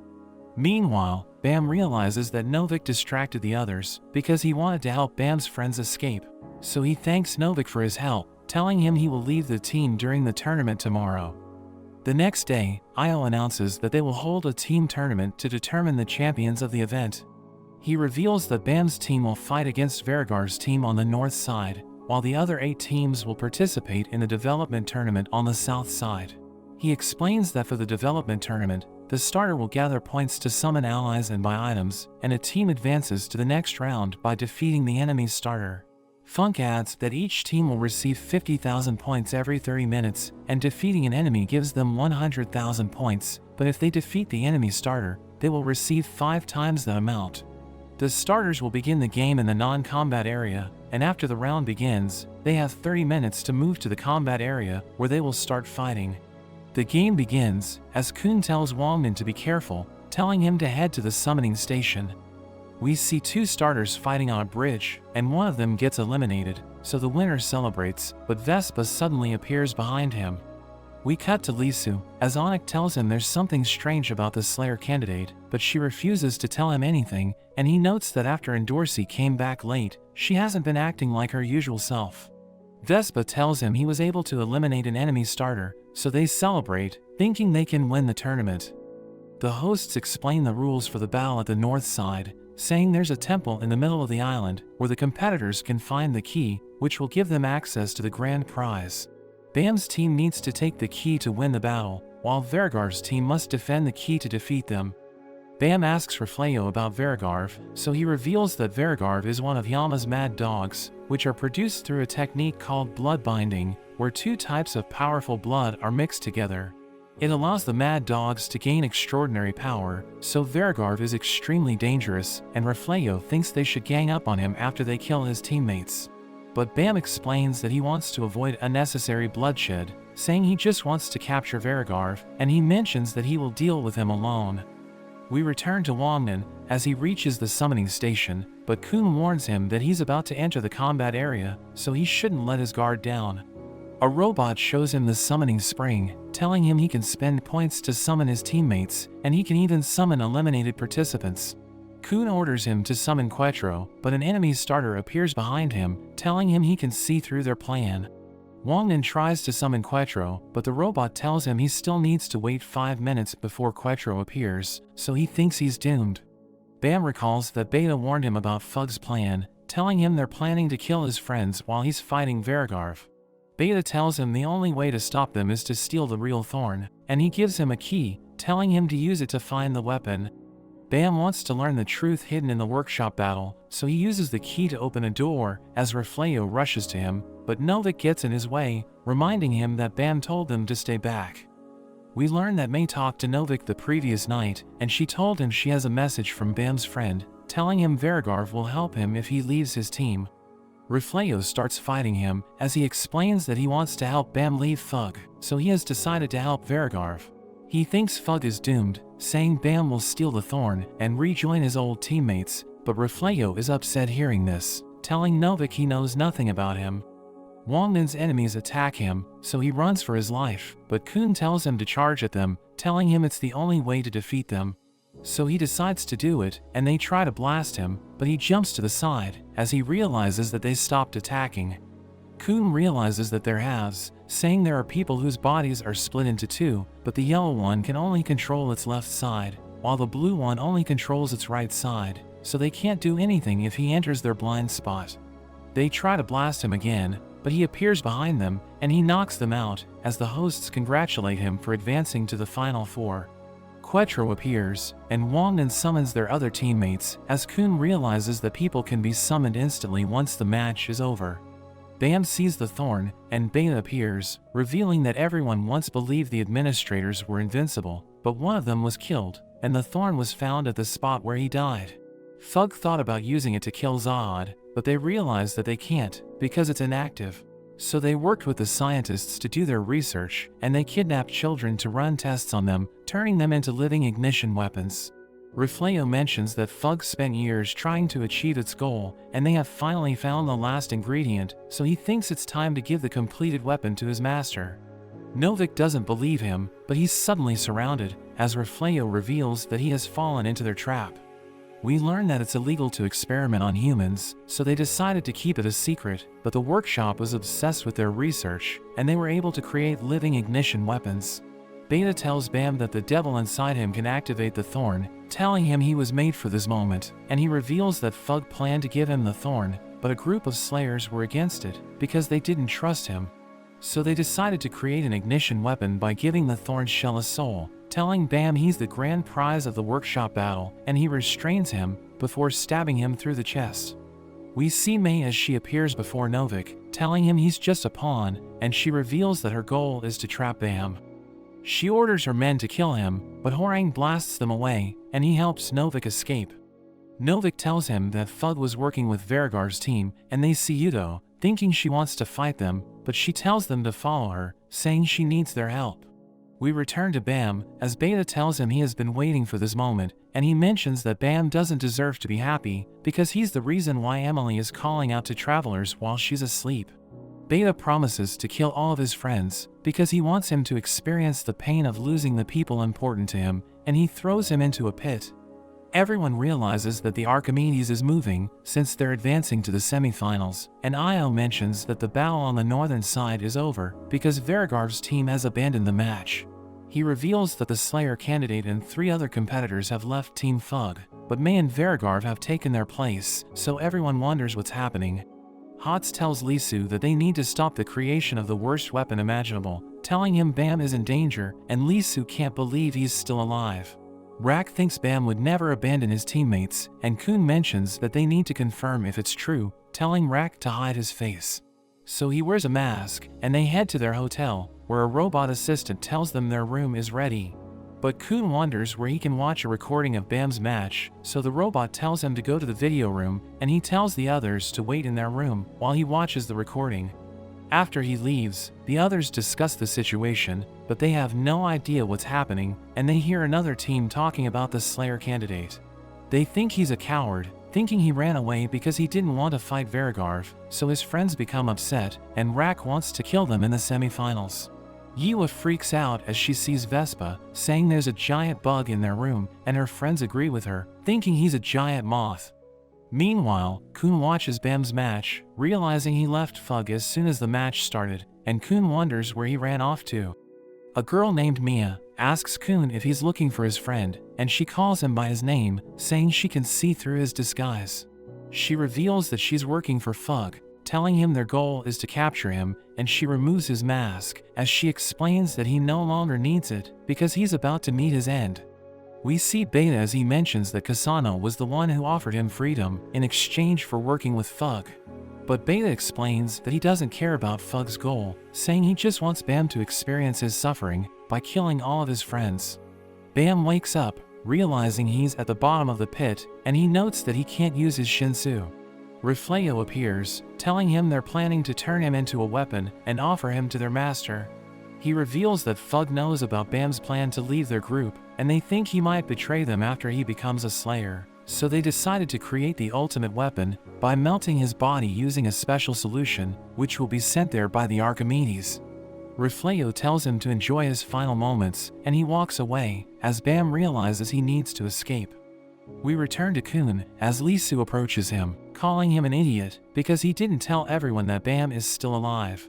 Hots appears behind him, telling him they already know everything, and he mentions that Bam's life is in danger. Kun wonders how he found out Bam is still alive, so he reveals that Liro told him everything, saying he was able to sneak into the Archimedes and discover Fug's plan. Hots explains that they need to save Bam, because Fug is planning to melt him to create the ultimate weapon. We see Vespa as he explains that he's a honeybee, but the others tell him to leave their room. Kun interrupts them, telling everyone about Fug's plan, and Hots mentions that Bam is being held captive in the mountains. After that, Kun takes a shower, as Lisu mentions that they're being kept as hostages to keep Bam in line, and he's upset because Fug ruined their reunion. But Kun receives a notification, so he reads his phone, and he mentions that they can celebrate their reunion after the game is over, saying they must do whatever it takes to win the tournament. Rak wants to rescue Bam immediately, and he's about to leave, but Kun stops him, saying he will help him save Bam. Hots mentions that the Archimedes will reach Bam in 2 hours, and Kun comes up with a plan, telling everyone they should summon Bam during the tournament. Hots reveals that Liro promised to take care of everything if they follow Kun's plan, but Wongnan wonders how they can summon Bam, since he was captured. So Kun explains that 3 of Bam's teammates also left Fug, and they're planning to help him escape. But Wongnan wonders how Kun found out, so he explains that he asked Emily, who told him to summon Bam, because Novik and Horang are trying to rescue him. He mentions that the information was uploaded to Emily, so he thinks one of the 3 who left Fug sent them the message, and he's hoping Novik and Horang will succeed, so that the team can summon Bam to their side. We see the prisoners of the workshop running away, and we learn that they were able to escape because of a system malfunction. Liro reports to his superior, who's impressed because he was able to buy time for Bam, and he reveals that he sent Hots to tell Bam's friends the truth. We see 2 officials watching the event unfold, and one of them wonders if they should kill the prisoners. But the other one thinks they should just leave them alone, saying they should prioritize the result of the tournament. Io announces that the semifinals is about to begin, and Lisu isn't sure if Kun's strategy will work, but he explains that they need to try, because it's the only way for them to rescue Bam without breaking the rules. We see Novik and Horang with Yuto, who reveals that she uploaded the information to Emily, and she thinks Kun will find out about their plan since he's smart. Kun waits for them to save Bam, as he notes that everyone needs to prepare to summon him before he gets rescued. He reminds the team about the plan, saying Wongnan and Quetro will run to the summoning station, while Rak and Yiwa will clear the path for them. Han will stay hidden as he moves, and eliminate the enemy's first member at the critical moment, while Lisa's team will support everyone as needed. He mentions that it's been a while since they worked together, but Kun tells him it's too early to reminisce, saying they will celebrate their reunion after they rescue Bam. The game begins, and Wongnan runs to the summoning station with the others, but a regular suddenly attacks them, and we see that he has a partner. Quetro wants to fight them, but Rak throws him away, saying he will take them on, and Yiwa decides to join him. Wongnan is about to leave with Quetro, but the regular blocks his path, so Rak charges in, but the regular pushes him away. Yiwa summons her flames, but her opponent eats it, revealing that he has the ability to consume fire. The regular attacks her from behind, and he tells her he was paid by Mia to kill her, but Rak suddenly returns to his original size, and he attacks him as Wongnan continues to run away. We see Beta talking to a Fug member named Bon, who introduces him to the first member of their team named Medina. He reveals Medina is a parasite that inhabited a host during the first round, and his host was defeated, but he was able to swim away. Bon explains that Beta can swallow him to participate in a game, but he warns him that Medina could end up controlling his body. But Beta does it anyway, and Bon can't believe that he's fine. We return to Rak as he punches his opponent away, and he tells Yiwa to use her flames. so she starts blasting their opponents, and the fire-eating regular is about to eat her flames, but Rack stops him from opening his mouth, and he screams as his body starts burning. The other regular uses his umbrella to block her flames, but it burns away, and Rack slams his teammate's body into him, knocking him out. Beta suddenly appears, asking Rack and Yiwa if they're Bam's friends, but Rack calls Bam his prey, and Yiwa explains that she hates the members of Thug. Beta tells Bond to find Bam's friends, so he tells Beta to go to the summoning station, and he jumps away, as Lisu tells Rack to chase after him, because he's the one who trapped Bam. We see Quetro getting dragged away by Wongman, who tells him to start running, but he asks Wongman why he's so desperate, telling him it doesn't matter if Bam dies. So he becomes upset, saying Bam is his friend, but Quetro mentions that their friendship could get him killed. He summons his flames, burning a regular behind Wongman, and he tells him to run to the summoning station while he deals with the regular. Vespa charges at Beta, who dodges his attacks, and Vespa is impressed that he was able to keep up with him, calling himself the fastest regular in the tournament. Beta decides to test him, saying he wants to know how fast he has become, and he uses his ignition to power up his legs, allowing him to move with ridiculous speed. He tells Vespa he's too slow, and he's about to kick him, but Rack blocks his attack, and he wonders why Rack interfered, because he isn't Bam's friend. He wonders why they're so desperate to reach the summoning station, and he realizes they're planning to summon Bam. We return to Bam, as he realizes that everyone's in danger, so he wants to protect them, and he tries to break free, but he suddenly sees something above him. Yudo talks to Reflejo, who asks her why she betrayed them, so she tells him she doesn't agree with his methods. He explains that they will obtain the power to kill Zahad by using the special solution to melt Bam and create the ultimate weapon. He thinks it will mark the beginning of a new era, which will be led by their master Karaka, but Yudo thinks Karaka has gone mad, and she removes her mask, revealing that she's actually Warun. She reveals that everything's going according to their plan, saying they have already gathered allies to rescue Bam, and she mentions that he's a vessel who could empower the Thorn. She explains that he has become its owner, because Thug trapped him at the bottom of the pit, and May charges at her, but she escapes by jumping off the platform, so Reflejo decides to ask for Verigar's help.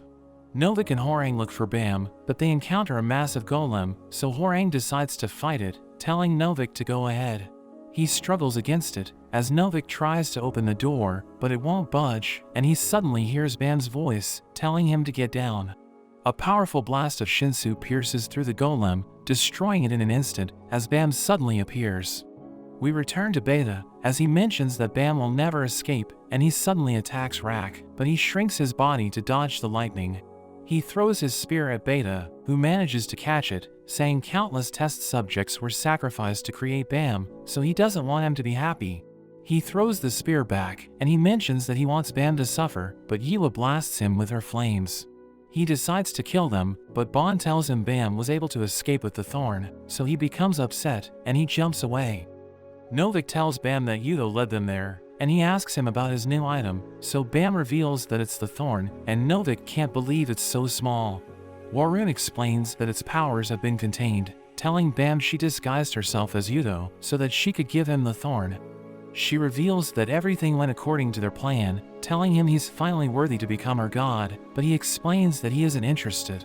He decides to return to his friends, so she tells him they're heading to the summoning station, but she explains that the enemy is also on the move, telling him they're willing to do anything to stop him from returning. But he explains that he still wants to be with his friends, saying he will do whatever it takes to return to them. They prepare to leave the hideout, but Verigarv appears with his shadow wolves, and Novik thinks they should take him on, but Warun thinks they don't stand a chance, saying they need to escape. The shadow wolves rush forward, but Novik and Horang destroy them, as Warun promises to guide everyone to safety. But a golem suddenly blocks their path, so Bam destroys it with his Shinsu, but May realizes he still doesn't know how to use the Thorn, and Verigarv catches up to them. Warun tells Bam to go ahead, reminding him that his friends are fighting to save him, and May tries to stop him with her barrier, but he easily destroys it. Warun wonders why she appears to be unbothered, so she reveals that her allies have already destroyed the summoning station, so Bam's friends will never be able to summon him.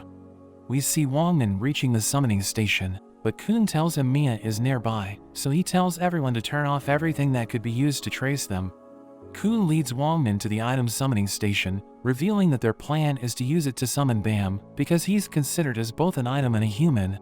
Wangnan reaches the summoning spring, and he's overjoyed to see Bam again, promising to summon him once they've captured Mia.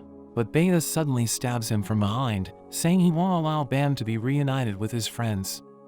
We see Rack as he tells Vespa to hurry, because they need to save their friends, and they see Quattro, who reveals that he saw Beta flying to the item summoning station. So Lisu orders Rack and Yua to go there, while he heads to the summoning station with Quattro. We return to Wangnan as he falls to the ground, and Bam wonders why Beta is hurting his friends, so he reminds Bam that he wants him to suffer, telling him to watch his friends die. He prepares to kill Wangnan, but he sees a spear approaching, so he dodges it, and he realizes that Rack has arrived with Yua. But Rack sees Wangnan on the ground, so he becomes angry, telling Lore to wake up, and he sees Beta, thinking he must have swallowed a parasite. We see Han near the summoning station, and he sees Quattro and Vespa, who ask him about Kun. So Han reveals that he isn't there, saying he was ordered to farm points by defeating the Team Snake members, and Lisu doesn't understand Kun's plan. They head to the summoning station, but they realize that nobody's there, wondering where they can find Mia. We learn that Mia was ordered to leave the arena, because Team Thug knew that their enemies were planning to use her team to earn points. Reflejo thinks their plan is perfect, because the enemy teams won't be able to summon anyone if they can't earn points. We return to Lore, as he mentions that Beta's Shinsu is abnormal, so he thinks there's something inside him. He uses his Shinsu to give Beta motion sickness, so he throws up, and everyone sees Medina, as they realize that he's the enemy's first member. Rack tries to take him out, but Beta manages to save him, and Yua realizes that she needs to do something. So she decides to use her flames, and she focuses on Medina, hitting him with perfect accuracy. Wangnan notes that her training paid off, and he summons Bam, but the system mentions that they still need to wait for 5 minutes. Rack carries Wangnan, who mentions that he won't give up, because they have already come so far. Meanwhile, Io announces that Yua was able to defeat Medina, so Lisu realizes that they're at the item summoning station. He orders Vespa to summon Endorsi, as he tells the others to follow him. Beta tells Rack to return Wangnan, but he refuses, so Beta blasts them with his skills. But Lore protects them, and he mentions that Beta isn't human, thinking the workshop ran experiments on him, which turned him into a monster. He attacks with giant feet, and one of them is about to crush Lore, but Rack protects him, and they realize that the other leg is headed for the spring. So Lore destroys it with his Shinsu, and Yua burns the other leg, but Beta summons a mysterious creature, as Kun mentions that they have 3 minutes before Bam arrives. Beta prepares to attack everyone, but Sophia suddenly arrives, telling him to stop and return to the lab. But he refuses, telling her she created a monster, and he mentions that Emily told him he became a weapon to get revenge. He believes he was made to destroy everything, and he thinks Bam is the reason why he's suffering, which is why he wants to kill him. He prepares to attack everyone, but Kun examines the situation, and he realizes that Team Snake has dropped out. So he tells Lisu to forfeit the match, because they can instantly summon Bam once the match is over. Beta blasts everyone with his Shinsu, and the building explodes, but a beam of light appears from the sky, as Bam is summoned to the field. His friends are happy to see him, but he tells Rack to escape with Wangnan, and we learn that Kun used his lighthouse to stop Beta's attack, but he notes that it's badly damaged. Beta realizes that Bam wants to fight him, so he rushes forward, pushing him back, but Kun tells Beta he needs to leave, because the tournament is over. But he mentions that he envies Bam, because he has friends who are willing to die for him, saying he lost everything because of him. He reveals that he was part of a group that survived the workshop's experiments, but they were ordered by the researchers to kill each other, saying only one of them will be granted freedom. So he slaughtered the others, and the researchers let him go, but he couldn't survive a single day without their medicine, so he had no choice but to return to the workshop. He mentions that his life is miserable, and he thinks Bam took everything from him, so he unleashes his full power. Kun uses his shield to protect Yua, while Bam charges in, thinking he needs to defeat Beta with a single blow, because normal attacks don't work against him. He blasts Beta with his Shinsu, stopping his attack, and he wonders why Beta is blaming him for everything. But he tells Bam to shut up, and he starts punching him, as Bam explains that Thug is responsible for everything. He dodges Beta's attacks, and he counters with a powerful blast of Shinsu, which knocks him down. He realizes that Beta had no choice but to hate him because he needed an outlet for his hatred in order to survive. But he mentions that Bam will never understand him, and he unleashes his powers once again, saying he won't stop until he ruins Bam's life. He rushes forward, but Bam easily overpowers him, and he realizes he doesn't stand a chance, so he congratulates Bam, saying he took everything from him. But Bam explains he was trapped in darkness since he was a child, but he found a light which led him to the tower. He mentions that he treasures the moments he spent with his friends, and Sophia tells Beta to stop, saying the experiment had nothing to do with Bam. But Beta doesn't believe her, because Emily told him that the goal of the experiment was to create Bam. He suddenly coughs up blood, and the guards surround him, revealing that their superiors ordered them to dispose of him. But they suddenly get attacked, as Lee Su arrives with the others, and Kun wonders what they're doing there, because he thought they forfeited the match. So Lee Su explains that there was a system error, which kept them in the game, and one of the guards prepares to shoot Sophia. But Liro takes him out, mentioning his cover has been blown. We see Mei with Verigarv, as Refleo tells them to prepare for battle, saying the preparations have been made for Bam's final battle. He meets Kasano, who has just defeated Horang, and he mentions that he's glad to have him in the team. But Kasano reveals that he doesn't care about them, saying his goal is to destroy everything. Rak is overjoyed to see Bam, telling him they're together again, and Yiwa watches them, as she notes that it's the first time she's seen Bam smiling. Bam thanks Han and the others for helping him out, but Han asks him about Horang, so Bam mentions that he's still in the final arena, saying he was the only one who made it there. He wonders if Wangmin is okay, so Han reveals that he will make it, because he was able to receive medical treatment thanks to Liro. Sophia looks after Beta, and she reveals that she's worried, because the guards have been ordered to dispose of him. She blames herself for what's happening, saying Beta wouldn't be so unhappy if she did her part. But Bam disagrees, telling her she was able to make Horang happy, because her words gave him hope.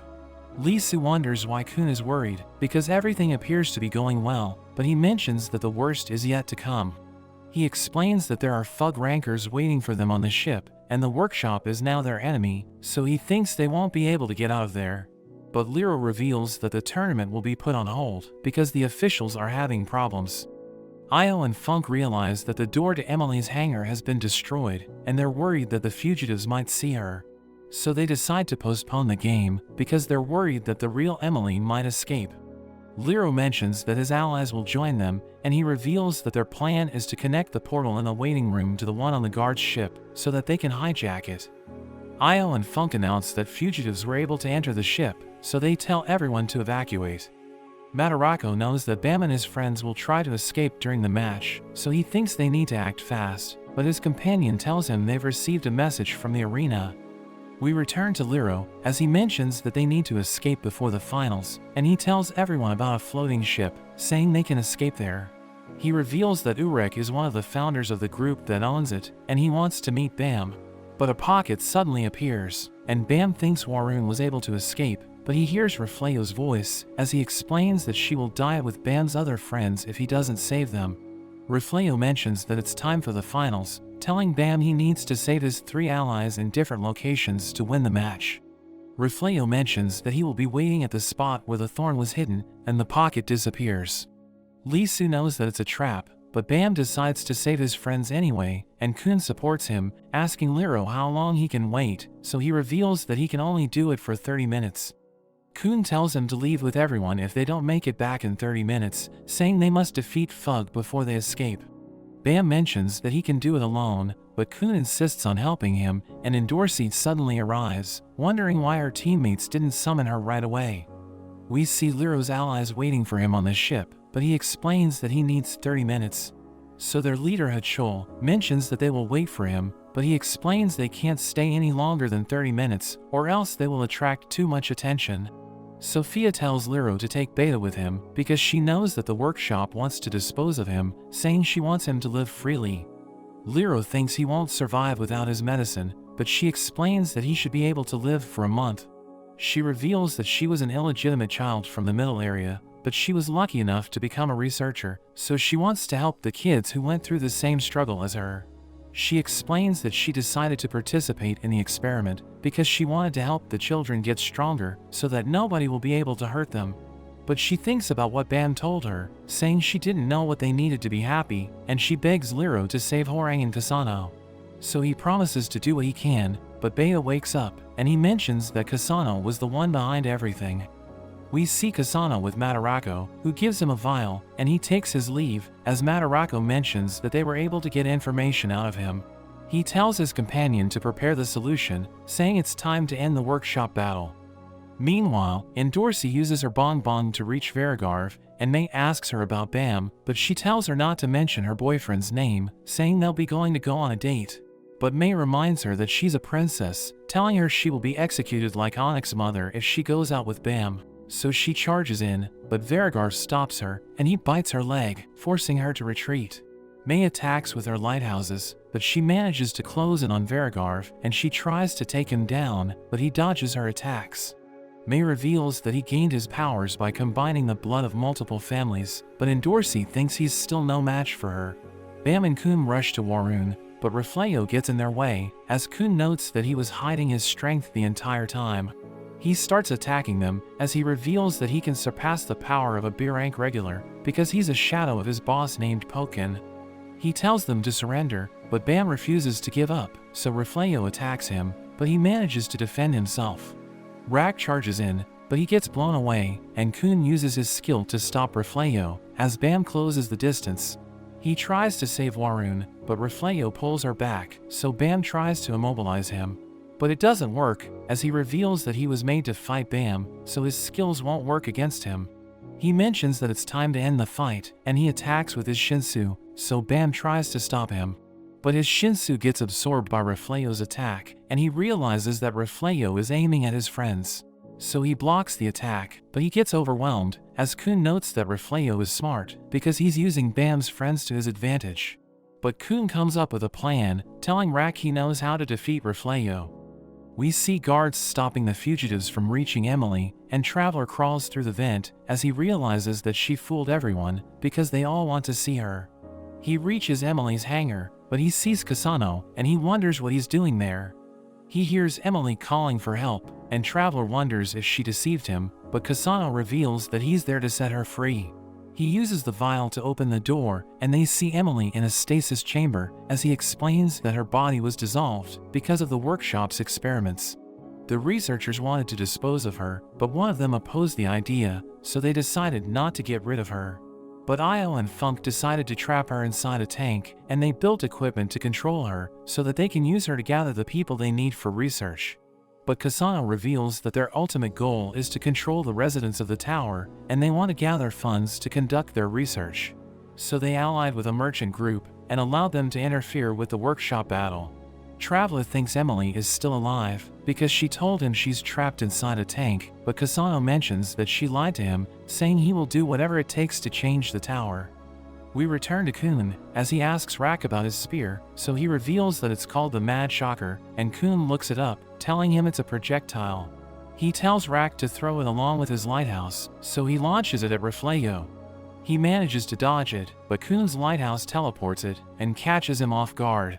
Kun suddenly comes out of his lighthouse, so Refleo uses Warun as a shield, and Kun stabs her, but Refleo realizes he was using the White Heavenly Mirror, which has the power to seal people inside it. But Refleo mentions that he never needed a hostage, and he attacks Kun, but Bam saves him, as Kun realizes that there's something different about him. Refleo attacks him, but Bam uses the power of the thorn to boost his immobilization, and pushes him back. He realizes that Bam has been chosen by the thorn, as he recalls that Pokin ordered him to complete it, but he thinks Bam isn't worthy to wield its power, telling him he isn't a god. But he mentions that God isn't real, so Refleo becomes upset, and he prepares to attack. But Rak throws his spear, and Refleo manages to deflect it, but Bam attacks him with his Shinsu, causing a massive explosion, which removes his mask. We return to Endorsi, as Hots tells her that they should change their plan, because buying time doesn't suit them. He suggests crushing their opponents, and she decides to go with his plan, so they rush forward, as Verigarv summons his Shadow Wolves. Hots easily defeats them, but his attack doesn't work against Verigarv. But Endorsi appears behind him, using her bonbon to take him into the sky, and she kicks him back down. He crashes with tremendous force, and he struggles to get back up, as she compliments his durability, but she tells him the fight is over. May admits defeat, but she tells Endorsi to run to her friends, telling her Bam is in danger. We see Madarako watching the events unfold, as he notes that Refleo has failed, but he mentions that he will fulfill his greatest wish. Bam and his friends think the fight is over, but Refleo gets back up, and they realize that he doesn't have eyes. We learn that he lost his eyes and his family because he looked upon a princess of the 10 families. But Pokken decided to make him one of his shadows, telling him that power is granted to those who are worthy of it. Refleo mentions that they will all die together, as they are all trapped in the area, and a thug rancor pours lava onto them. Bam tells Lisu he needs to leave, because the enemies will melt everyone in the area. So Yu and the others realize that they need to find the hostages fast, and Shaw decides to help them. They tell Kun they were able to find the hostages, and Endorsi mentions that she's on her way, saying that her bonbon isn't working, but she tells Bam she won't let anything happen to him.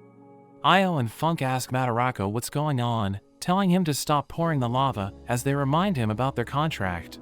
But he reveals that he found a better deal while the match was on hold, so he wants to end their contract. So Io and Funk realize that he has betrayed them, and they threaten to kill him, but he tells them he will destroy everything once he gets the thorn. We return to Bam, as he reaches his limit, and the lava is about to reach him. But Lero shoots the rancor, stopping him from pouring the lava, and he tells Bam he will buy time, saying the ship is on its way to rescue them. But he tells them to hurry, because he knows that the rancor is dangerous. Endorsi and Hot struggle to reach Bam, as she wonders why her bonbon isn't working. She thinks it must be out of power, and she sees Hot's backpack, so she comes up with an idea.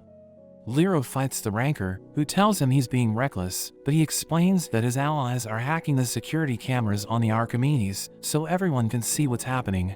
He tells the rancor it wouldn't have happened if he didn't cross the line, telling him he's the one who's reckless. Refleo notes that the place is about to collapse, and Bam asks him if he wants to die after being used by Fug, so he explains that he's satisfied with his life, telling Bam he will never understand him. Refleo reveals that he hates God, because he isn't doing anything to change the tower, and he destroys the platform, causing them to fall. Kun saves his friends with his lighthouse, but Refleo grabs onto Bam, and he gets dragged down, but Rak throws a bomb, which reminds him of Wangnan. The explosion forces Refleo to let go, and Endorsi makes it in time to save him, telling him it's time for them to go home. She teleports everyone away, and they see Lisu and the others as they get out of the cave. Lisu is glad that Bam made it, and Quant tells them to get on the ship, but they're interrupted by Madarako's companion, who threatens to kill them. Quant prepares to take him on, but the thug rancor mentions that they've received an order to retreat. So he immediately walks away, and the rancor also disappears. We see that Madarako defeated Io and Funk, but he realizes that his enemies have hacked the Archimedes, and a man named Gustang tells him it's all over for him. He recognizes Gustang as the head of the Pobidao family, asking him if he was the one who gave the thorn to Fug. But he explains that he doesn't know anything, saying he's just there to take charge of the workshop battle, and he mentions that the winners must receive their prize. Bam and his friends board the ship, where they're reunited with everyone, and they're announced as the winners of the tournament. So they celebrate, and Lisu drinks with the others, but Yua looks after Wangnan, and she sees his ring. She tries to look at it, but he suddenly wakes up, and he tells her he's hungry. Wangnan tells everyone he has recovered, but he mentions that he doesn't remember anything, so Lisu tells him he did an excellent job, saying they wouldn't have won without him. Lisu reveals that they're in a resort owned by Urek's group, and a rancor is looking after them, so he thinks they're safe there. He tells Wangnan to keep looking after Bam, because his group is already at the D rank, so they need to leave in 3 days to take a test. He tells Wangnan to catch up to them, so that they will meet again, and Shang thinks it's a miracle that he was able to survive, thinking there's something special about him. We see Jinsung as he enters a gate, killing the monsters in his path, and he meets Karaka, who recognizes him as his master. He reveals that he knows what happened on the Archimedes, asking Karaka why he went after Bam, so he reveals that he wanted to achieve his greatest desire. But Jinsung mentions that the elder who was working with Karaka died, saying he needed him to testify about the events. He thinks Karaka is powerful, since he has the power to shake the elders. But Karaka also respects him since he knew everything that was happening, and he was even able to save Bam. He warns Karaka that Bam is more powerful than he can imagine, telling him Bam could defeat him in the future. We see Dorsey telling Bam he's late, and we learn that she asked him out on a date the day before. We see their friends watching them, as Kun wonders why they're spying on Bam and Dorsey. They explain that they don't trust Dorsey, so they want to make sure Bam is safe, and Kun walks away, as he notes that he was also worried about Bam. He meets Novik and Ran, who ask him if they're disbanding, because they know he wants to team back up with Bam. But he tells them he doesn't want to disband the team, telling them to hunt down Rachel and her allies. Novik thinks there's no point, because Kun already found the friends he was looking for, but he explains that they need to do it, so that she won't destroy the people who are important to them. He tells Novik to lead the team, and he wonders where they can find other members, but Kun tells him not to worry, as Shaw arrives with Dan. Bam and Dorsey watch a movie together, and Bam reveals that it's his first time, but Dorsey sees their friends watching them, so she doesn't feel like she's having a date with him. He mentions that the hero in the movie was amazing, because he got stronger to protect his loved ones, but Dorsey tells him he's even better than the hero. He thinks there's nothing special about him, and says that he only got stronger because it was his only option. He mentions that he still needs help to survive, but she tells him he should expect people to help him, because they're all his friends. He tells her she's amazing, and she realizes that she was desperate to see him smiling again. She grabs onto him, as she uses her bong to teleport away with him, so that their friends won't be able to see them.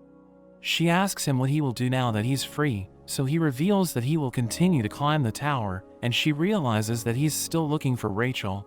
She mentions that she shouldn't remind him of another girl while they're together, and he's surprised to learn that they're on a date, telling her it's his first time, so he doesn't know what to expect. So she decides to show him, and she kisses him, telling him dates are for creating memories, and she tells him not to forget about her.